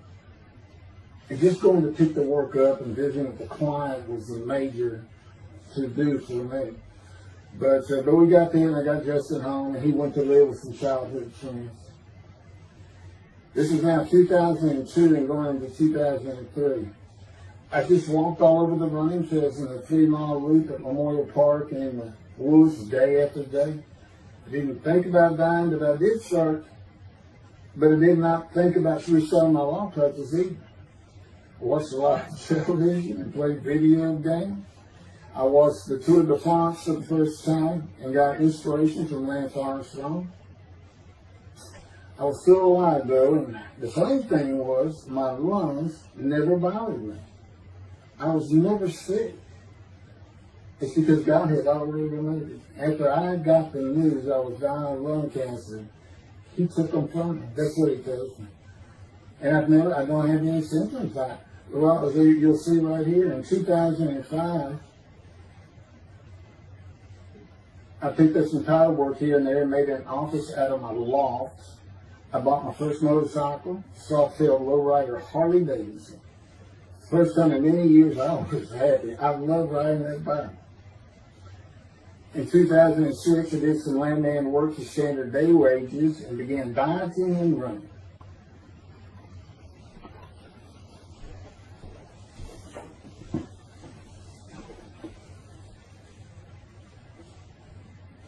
Once again, my camera only goes for 29 minutes and 59 seconds. And I'm going to back up just a little bit. In 2006, I did some land work for standard day wages and began diving and running. I had never been a swimmer in terms of training for it. I love the water and swimming, but I never trained with laps at different paces and various distances. Mostly because I was so slow, because of my right arm. I was reaching an age, though, where endurance in my running was more important than speed. And so endurance swimming was too. In Hawaii, I had seen the athletes come to Kailua Kona, where we live and where the Ironman triathlon begins and ends. Matter of fact, my little green shack was just right on the route where they start. That was a fun week. It was amazing watching the athletes train and prepare for the race. I would think to myself, a human being, the human body cannot do what they are doing. Yet they were and they did. It's just amazing. I decided to learn how to swim more efficiently and how to train for distance and endurance. Get a regular and triathlon bike and innocent triathlons. I'm still alive and finally a direction and purpose in my life. Training every day for long periods of time. It really helped with my headache and I slept better. In 2007, I signed up for the March 30, 2008 Lone Star Half Iron Triathlon in Galveston, Texas. And the October 5, 2008 Longhorn Ironman 70.3 in Austin, Texas. You cover 70.3 miles, and you got to do it under 8 hours. And I did real well on the first one. As far as my time, it's 7 hours and a little bit. But I barely made it without disqualification in the one in Austin, and it's primarily because of the hills. It's this very hilly area in central Texas, I did. But I did make it, and swore I'd never do another one. But I did that after the first one too. It's tough. My insurance is still paying for my inability to work, primarily based on the headaches and a diagnosis of PTSD. So I was not working, and I got real serious and trained to swim the 1.2 miles in the ocean, and that would be in Galveston and in a lake in Austin, 56 miles on the bike, and a half marathon, 13.1 mile run. That's what I was able to do with a diagnosis in 2001 of lung cancer that could not even be treated, stage 4. And that's just about impossible. It would take a miracle of God for that to happen, because generally you're going to die within 1 year. They say if you get lucky with good medical treatment, you might make 5 years. But 1 year is standard, if you can make it that long. That's not proof that I offered myself to guilt for God. Because you can't, it's not something provable. All you can do is see the result of that offer. And again, guilt and emotion. I got way too many videos and everything to get too detailed on it. But that is the proof. You know, I got the colon cancer 20 years ago when the plane hit New York. And it's that was 2009, right. Too many things go through my mind when I start thinking about those cancer years. But God, He removed it. He had something for me to do, but that's verse 10. God chose to crush him with disease. And as I've mentioned, the reason He chose that is to show that I was blemished, defective, could not possibly be an offer for sacrifice, because He knew what the Gentiles were going to do.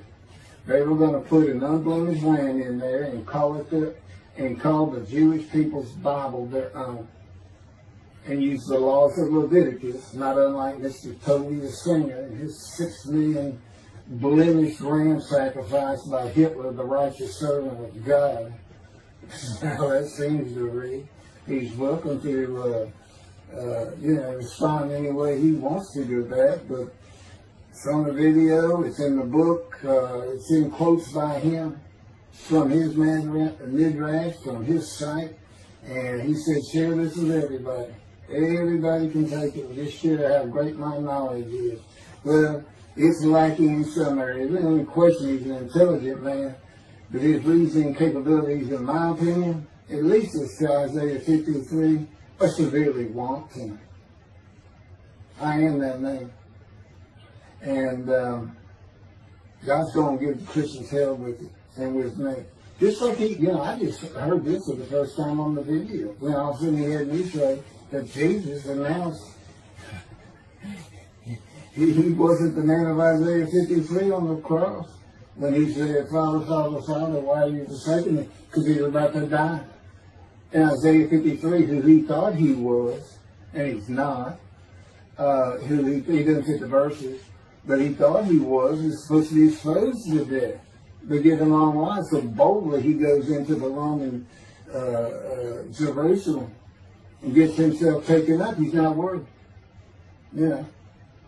Delusional, yeah, maybe. But as far as I'm concerned, he's nothing but a story. He never existed. The story starts with the scenes of the Red Sea Scrolls and the teacher of righteousness. Real quick, I'll go over that. Here's the thing. Their founder is called the teacher of righteousness. Okay? They were great followers of Isaiah. They had the great scroll of Isaiah. They're prolific writers and copyists. They had their own gate at Jerusalem. The Essenes Gate. Now, the New Testament never mentions them. You got Pharisees, Sadducees, Essenes, but they never mention an Essene. And Jesus, quite frankly, would have been one of them. Because they embody who he is. They didn't like riches, hated sin. They didn't like material things. They removed themselves from Jerusalem in the most part to those caves by the Dead Sea for that very reason. But they did have a gate. They still had people who would be there. And you know what they would do at the gates? Tell stories. That's what you do. You tell stories. And it is a great story. Here's this guy who's connected with God. Back then they believed men were gods. Caesar was a god. Over in Egypt, you had the same thing going on. It's a common thought that men could be gods. And this story just springs up. And they didn't even question. They'd have gone and questioned it. I mean, they're just sitting right front and center in Jerusalem. You think they didn't hear? This man walking on water, raising the dead, feeding 5,000 with 2 fish and 5 loaves. Turning water to wine. That alone, Rome would have said, Caesar would have said, he does what? He turns water to wine. Bring him to me. Don't touch a hair on his head. You don't kill the man who turns water to wine. You send him out with your armies. Make your men happy. It's there's so many ridiculous aspects to it. Most particularly, God performed a human sacrifice for the sinning Gentiles. He left the sinning Jews for the sinning Gentiles. But he gives them an out, these Gentiles, not his. He gives them an out. I'm going to kill my son for you. So that you'll be forgiven of violating my commandments and laws. If anybody knows God, and the Jews do, and I know him like nobody's business, that's not him. That's not him. I mean, he told the Jews, I'm never going to leave you, but I will punish you. Now, that's him. That's him. And he'll put you through hell just to make you a better person, a better people. And he has no plans to change it, man. He's not going to change the minds and the thinking of billions of people to make them love the Jew. He's just not going to do it. And the practicality is, he didn't create man for him to even be able to do that. Now, he could have created humanity where he could do that. He could change the mind of everybody at the same time. But I'll tell you on this, he's been working on my mind for 13 years. It is one brutal compromise. It's a very one-on-one affair. Now, he says, I could just kill everybody. I mean, that's easy enough. That's easy. I could just kill everyone, but He said, that's not, it's all about this. You got to know how to read the Bible. It's written for antiquity first, and the Dark Ages, and then the Age of Enlightenment. I mean, basically he's saying you've got to go back over it. You've got to check these guys. You've got to check Rambam and his speech. God's going to make the world speak Hebrew. Or, they will be able to hear. So you've got to check some of this stuff. And I read Rashi's, I went to his Isaiah 53 main reaction.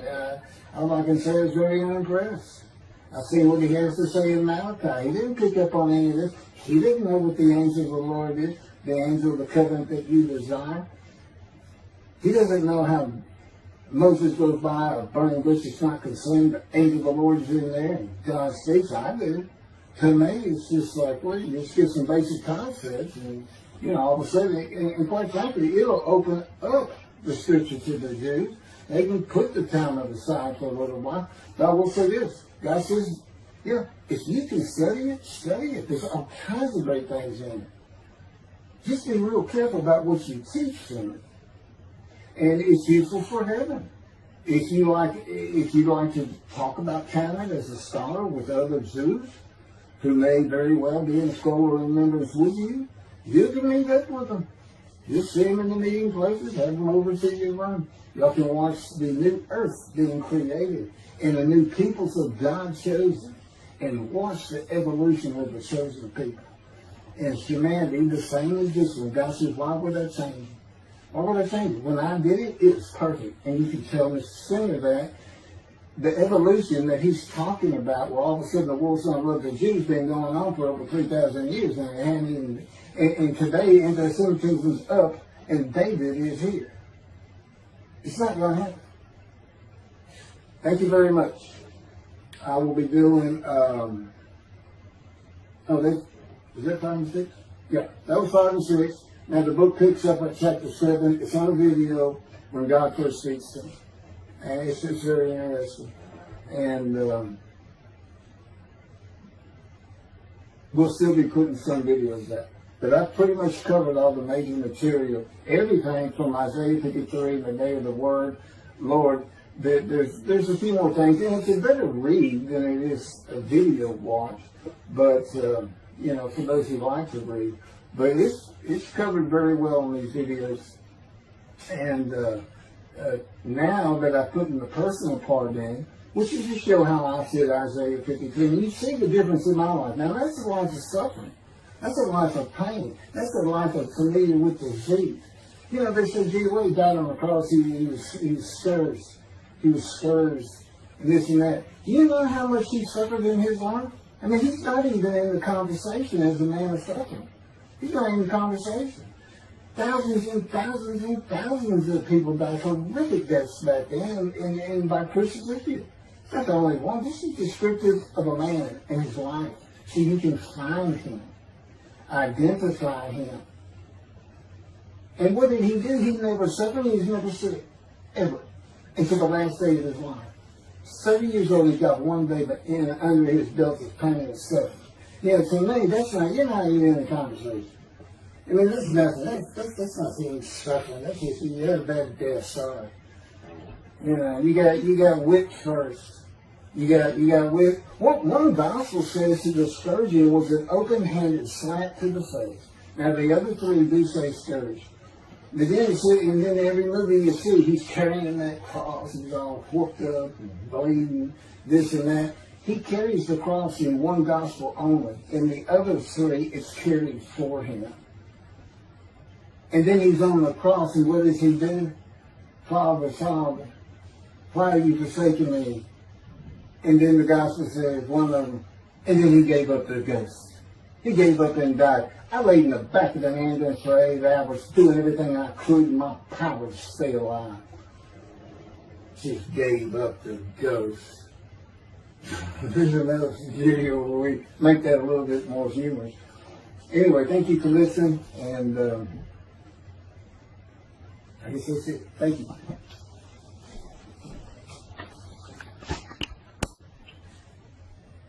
This is a video that leads into a brand new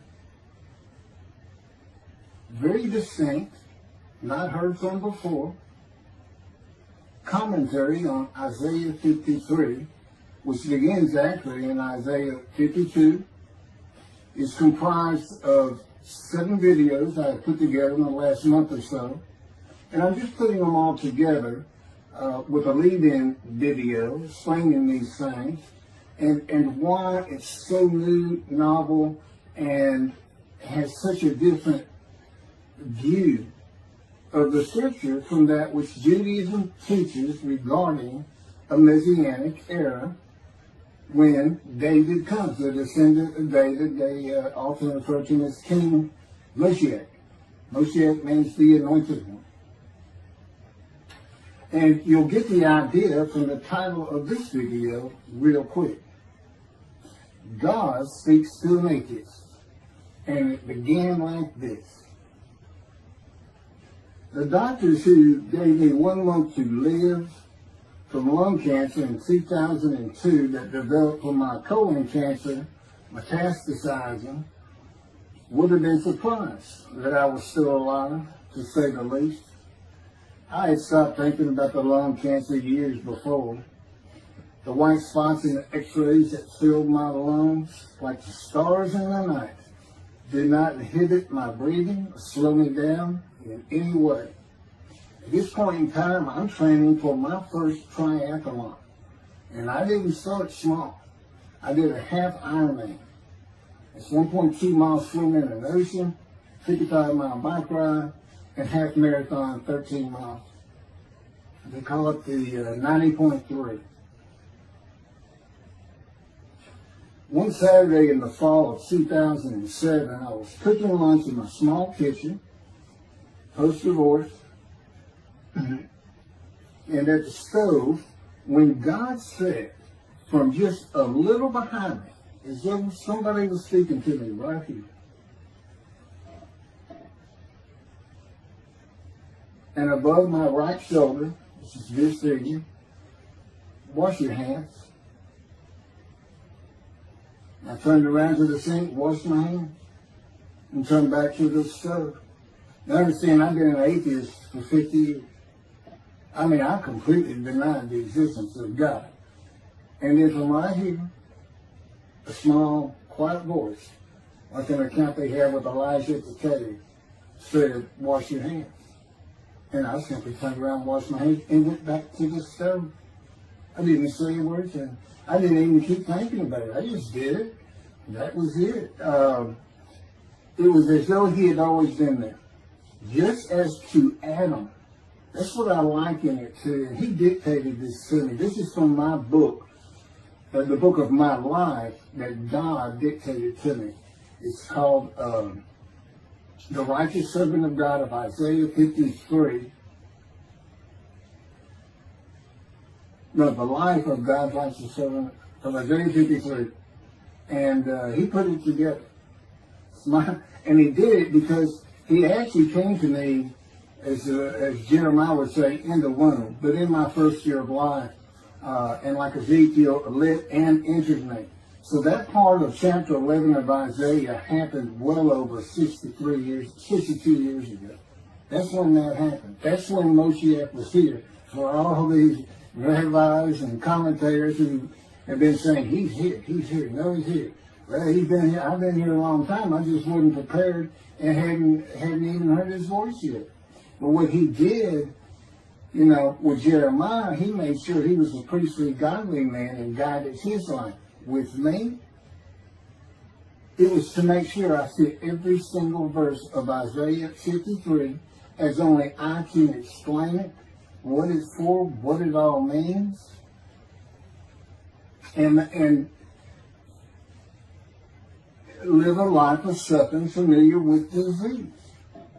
God chose to crush him with disease that he would offer himself for guilt and receive long life to see his children.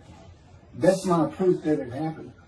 They told me 20 years ago, we can't treat this lung cancer. It's too advanced. You're going to die. And you're going to die real soon. You need to prepare for it. And it did crush my life. I stopped work. I just kept waiting to die. And I didn't die now. I'm training at this point in 2007. I'm training for a triathlon. I finally said the heck with it all. And that's the proof. Crushed with disease, exposed to death. That's in verse 12. Exposed to death. And here I am, 20 years later, still going. Him seeing a doctor since, never received any treatment, which is unheard of with lung cancer. And had colon cancer before that, and had skin cancer.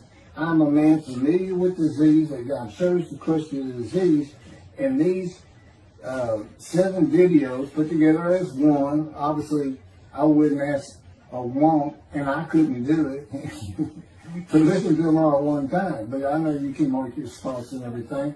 But it was spread out in 7 different videos, and I thought, well, the next video I'll do, I'll have a preamble to it and explain this. This is not fooling around. Once you learn my version, which comes from God, of when Moshiach comes, the day of the Lord, which is left out of the Messianic era. But if you ignore me, God says, as my role as Elijah, God says, when he does return to his temple suddenly, it's going to be with, and it's not there, it's going to be with utter destruction to the land. Okay, all this is explained, so I'm not going to keep going in detail and carry on with God first speaking to me, but it was as what Adam would have felt like. This is natural. I mean, to him, you know, having somebody speaking to him from above him, from up here, from within him, it's perfectly natural. And he wouldn't be falling down in reverence and I'm not worthy and all that. It would just be this person's always talking to him and telling him what to do. The fact that he doesn't see him wouldn't probably enter into his mind. This, you know, this is the natural order of the world for Adam and me, particularly today, 13 years later. Still in God's fire of refinement, preparing me, and now we have the books, they're unpublished, Jewish publisher, Christian publisher. I dare not even send it to them because how harsh I am on Jesus Christ, who said he was the man of Isaiah 53. And it's because of him I had to get crushed with cancer. That's what that's all about. God doesn't have to crush you to make you offer yourself for guilt. He just seized Ezekiel and put him through the fire of refinement, the anguish of it, and sent him off to be a prophet to the Assyrian, Babylonian exile, of which he was one, actually. Ezekiel, the book of Ezekiel is the key to Isaiah 53. That's my backer. See, God, these videos, everything, the way where he put angel of his presence and Holy Spirit, that Judaism doesn't recognize. A host of the Lord's host. It's in the book of Joshua, one time. He did it so they wouldn't find it. He knew what this was going to be about. These are my proofs. This is what it's all about. He set it up for me to be this controversial. You just got to take the Messianic era of Judaism and toss it out the window. And you'll understand why, when God has me explain it to you. He controls everything I do, think, and say. Finishing preparing lunch and ready to watch a Texas A&M football game, I headed to the living room and God said, "Get a napkin." I turned back to the kitchen and got a paper towel. Sitting on the couch, from about the same place. Sitting on the couch with the television on and my plate in my lap, God said, "Get your TV tray." I got up, set my TV tray in front of me, and placed my plate on it, began eating and watching the game. That night, I was in bed reading a book. From the doorway, God said, "Tomorrow we're going to Bed Bath and Beyond, the store, to buy a shower curtain, sheets, pillowcases, and shopping journals for things that you need." I said, "Okay." and continue reading my book. That's God spoke to an atheist. That's how it started. We call it the early years now. Talk about it. It was so different from the way things are, and all the same in the same breath. And I have since done this. It was by His power upon my emotions and thoughts that His presence with me was though He had always been there. In other words, when you read in the Hebrew Bible, God calls somebody's name like little Samuel, and He says, "Here I am. Here I am." Now there's some accounts of people falling to the ground, but He can put a silent knowing to you. He can put knowledge within you, your mind, where you never hear a word from it. In other words, put into your mind the God of all creation is about to speak to you. And He doesn't have to say, stay calm. He controls emotions. He's telling me, Keith, I created emotions. And there's nothing I can't do with yours, and believe me, it's been proven to me. I'm not going to get into all that. This story goes on. It turns out he had been like Jeremiah from the womb. Let me pass by that. I've never been affiliated with any church or synagogue. I've never had any teaching from yeshiva or seminary. Throughout my life, I did not. Let's put it this way. I was the actual opposite of Jesus Christ. Actual opposite. I'm a sinner. You know, I mean, He took me back. He said, look. Yeah, because I said, well, I wasn't that bad of a sinner. It was. He said, spill it. He'll go off in vision like the story of Scrooge and the Ghost of Christmas Past. I so get smart with him. This is us talking friend to friend. I can talk to him like he's just a buddy sometimes. There is a line I know not to cross. I said, why would you call that a sin? Why is that a sin? He said, Keith, it's a sin. You lied. I said, you did, but if I didn't lie, I was going to jail. He said, but that don't make it good. I said, well, which comes first? Going to saving yourself? Or lying? And so what? I didn't believe in you anyway. I wasn't worried about going to hell either. I didn't think about this thing. He's telling me, man, I didn't let you. That's why I was with you from the get-go. He wanted me to be fresh. No preordained, settled in thoughts and beliefs on anything. Of course, I grew up in Texas for the most part, so it would have been Christianity. I didn't associate with anybody who was religious. I didn't even know what the term Jesus meant. I didn't even know that Jesus died for my sins, supposedly, in their theology. And I didn't know that there was a problem between Judaism and Christianity. Jews and Christians. I didn't know that. I had plenty of Jewish friends.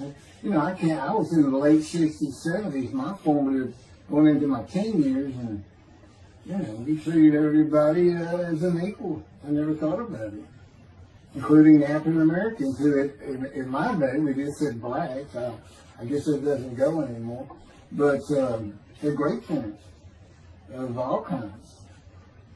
My best friend, I didn't even know he was Jewish until I saw him on Facebook 4 years later.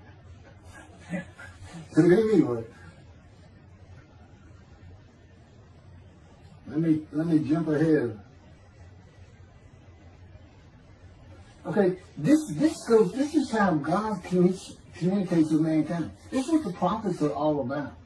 It's not just Ezekiel, a spirit lit and entered into me. At that moment, God was speaking. And then He says, at that moment, a spirit entered into me, and then I could hear God's words. So He's saying, and that means God is in His spirit.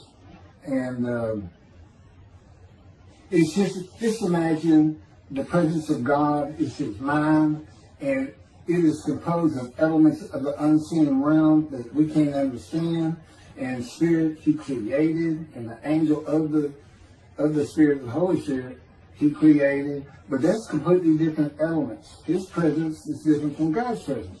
But they're like big clouds, and they can float together and be as one cloud. Okay, that cloud is what descends upon you. They are within me and without me.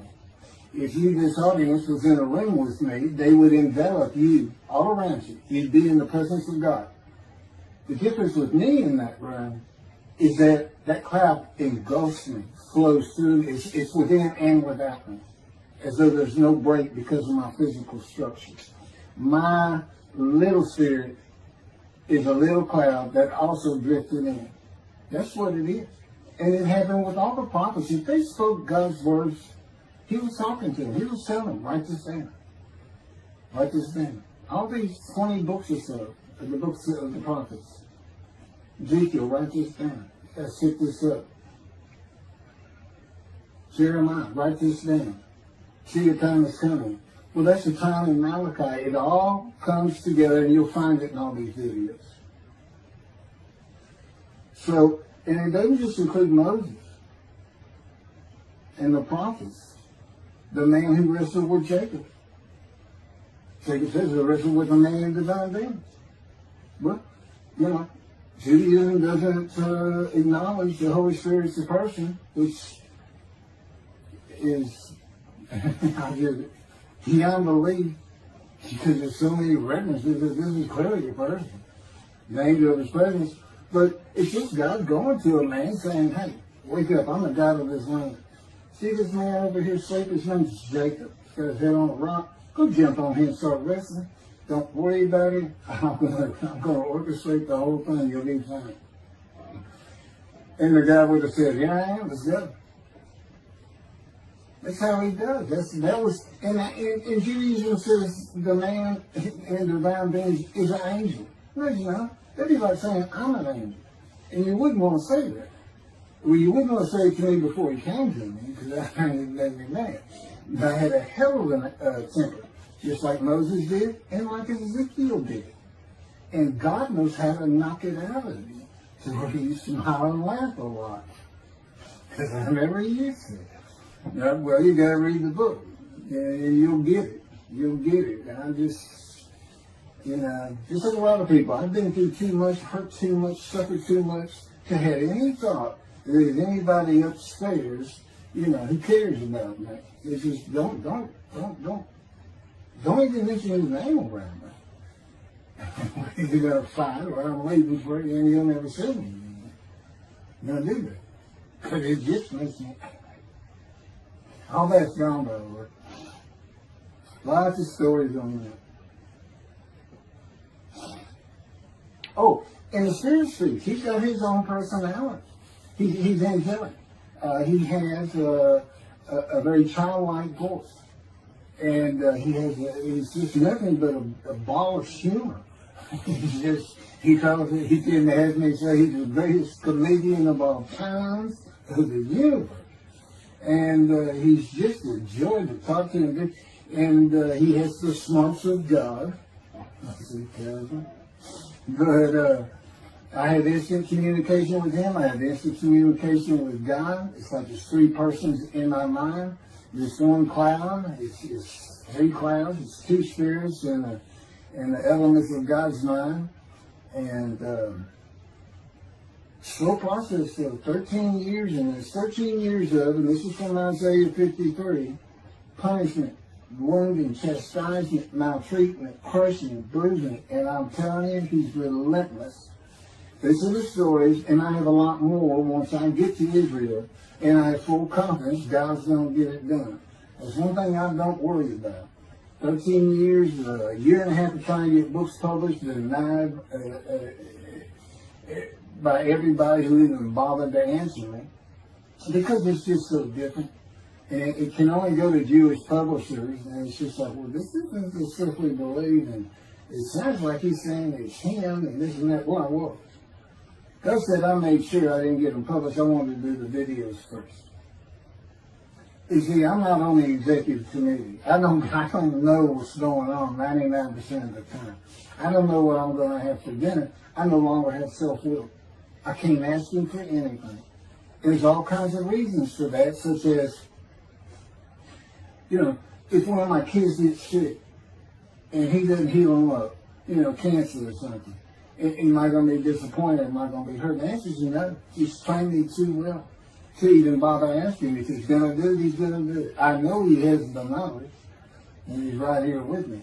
So, it's a long, detailed process. I know things from his perspective. This is another reason the Messianic era is not going to happen. And it comes out in these sins. But the Holy Spirit, the angel of his presence, we're friends. God says, I can't be friends with human beings. I said, well, we're friendly with each other. He said, yes, that's right. I said, I Googled this, and technically you are my friend. He said, well, I know, but I just don't acknowledge it. I said, why? He said, because I'm God. That's the way I am. I get to do whatever I want. He's just messing with me. It's just like having a friend. Of course, it's a true statement. He can do whatever he wants. But he's pretty stately and regal. But, again, we live together. I've lived with him for 13 years now. And it's never going to end until I die. I wouldn't even know what to do. He said, if I left you, you're going to fall down dead. You're not supposed to be alive. I keep you alive. So I took that cancer from you, but I just put it back in if you do something that you want to leave. I said, well, what am I going to do? No self-will. To an extent, no self-thought. And I told him, I'm not even a human being anymore. He said, well, what are you? I said, I don't know. I'm a man in divine being, but I'm not a human. I don't have self-will. That's what distinguishes you as a human being from an animal. He said, but I'm being a human for you. I'm providing you self-will. So you do, in a way, have it. So you're still a human being. I said, well, I'm dead. He said, why are you dead? I said, because it's like my brain's not connected to my spirit anymore. It's like you were sending all the information in. And that's about heaven. I haven't lived the existence in heaven as to my thoughts, because in heaven you won't have a mind. The heaven for the Jewish people only, I might add. You won't have a mind. God got to provide it for you. He's got to be you for you as a completely new and different creature. Still you. It's a very amazing story on how that does. And I'm taught all these things and literally experiencing, not only in the real, but in visions. I've had more visions than, you count every single vision in the Hebrew Bible and the New Testament. I've had easily double that. And I'm a walking visual. God's communication, and this actually shows up in the story of Moses. He won't let me tell right now. But he puts images in your mind. Instead of saying a sentence, you get something in your mind, a picture. Anyway, I call it visuals. And you can be wide awake for those. And I can be in vision wide awake. Okay, so we finished our shopping. Shower curtains and everything. And God said, let's go to the bookstore and get you a Tanakh. To which I replied, well, what's a Tanakh? I didn't Hebrew Bible, okay. Well, I know the Holy Bible, the New Testament and Old Testament. And on we go. My son to learn for the first time. At Barnes & Noble's, we looked at all the Hebrew Bibles and purchased the Jewish Publication Society's Tanakh, the Holy Scriptures, which is a translation that began in 1956 and was published in 85. Men who spent 30 years on the Leningrad Codex, the oldest Hebrew Bible in existence. They started from scratch. I hear these rabbis and people saying, well, I know what these translations are, this and that, and this, and God says, just go with the JPS. They hit it right just about every single time.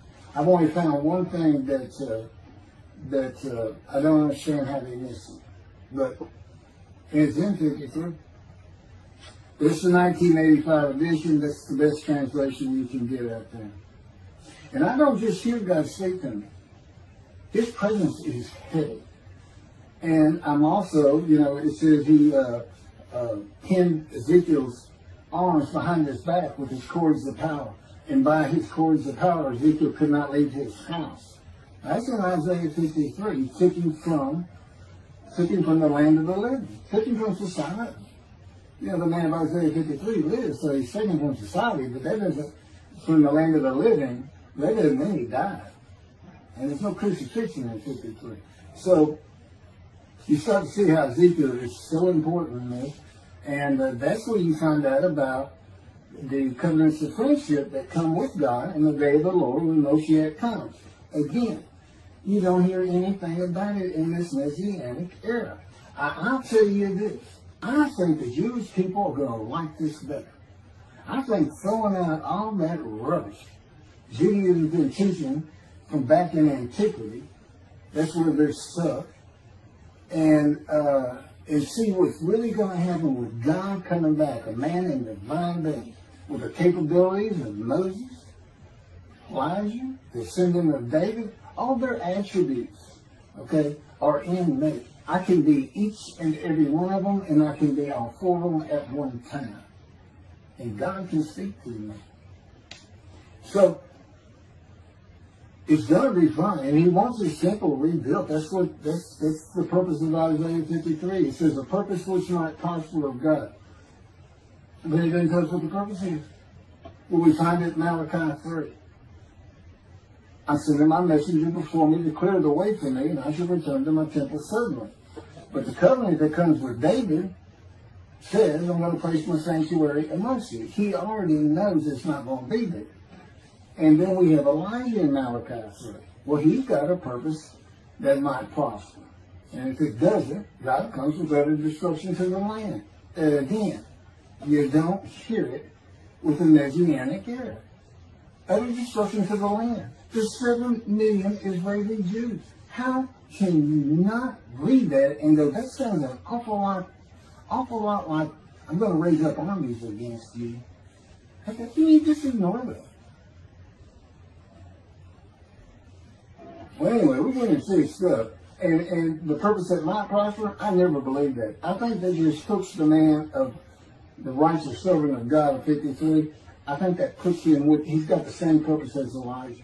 Elijah is supposed to bring the families back together through the laws and teachings God gave Moses, or being mindful of them. That's the new covenant. It's an amendment. It's an amendment that also has a new inclusion of sin forgiveness. Over the last 63 years, God's presence has resided in Texas, Louisiana, Florida, and Hawaii. And he is more than ready to return to his land, Israel. Because wherever I am is where his presence is, and those are all the different states I lived in over this time period. Wherever I go. As a matter of fact, if you see me in Israel down at the old city or down at Tel Aviv,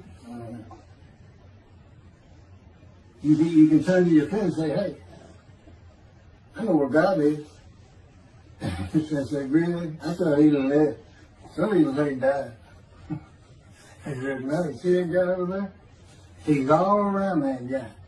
And some say inside too.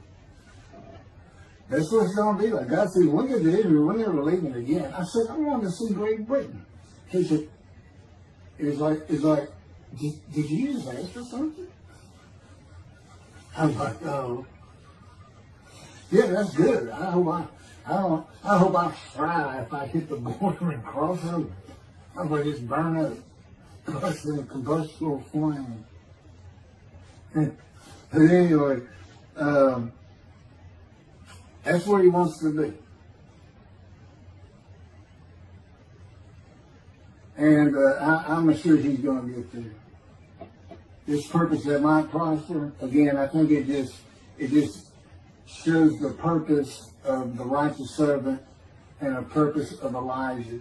Because he knew I was going to be teaching. There's only, in the day of the Lord, as you would imagine, he wants to have all the prophecies fulfilled, be done with the prophecies. And there's only a handful, 4 men to come that we've never seen. The descendant of David, prophet like Moses, Elijah, and of course the righteous servant. We only had one description. Even the sages knew you got to have a description of the descendant of David. It's Isaiah 53. They called him in the Babylonian Talmud the leper scholar. You'll see me referencing it on just about every video. In other words, I'm saying, look, it's not Jesus, it's not the people of Israel it's taught today. it's this guy from the Talmud that just hadn't come yet. You just didn't know, didn't have a name that fit the description. Well, you do now. And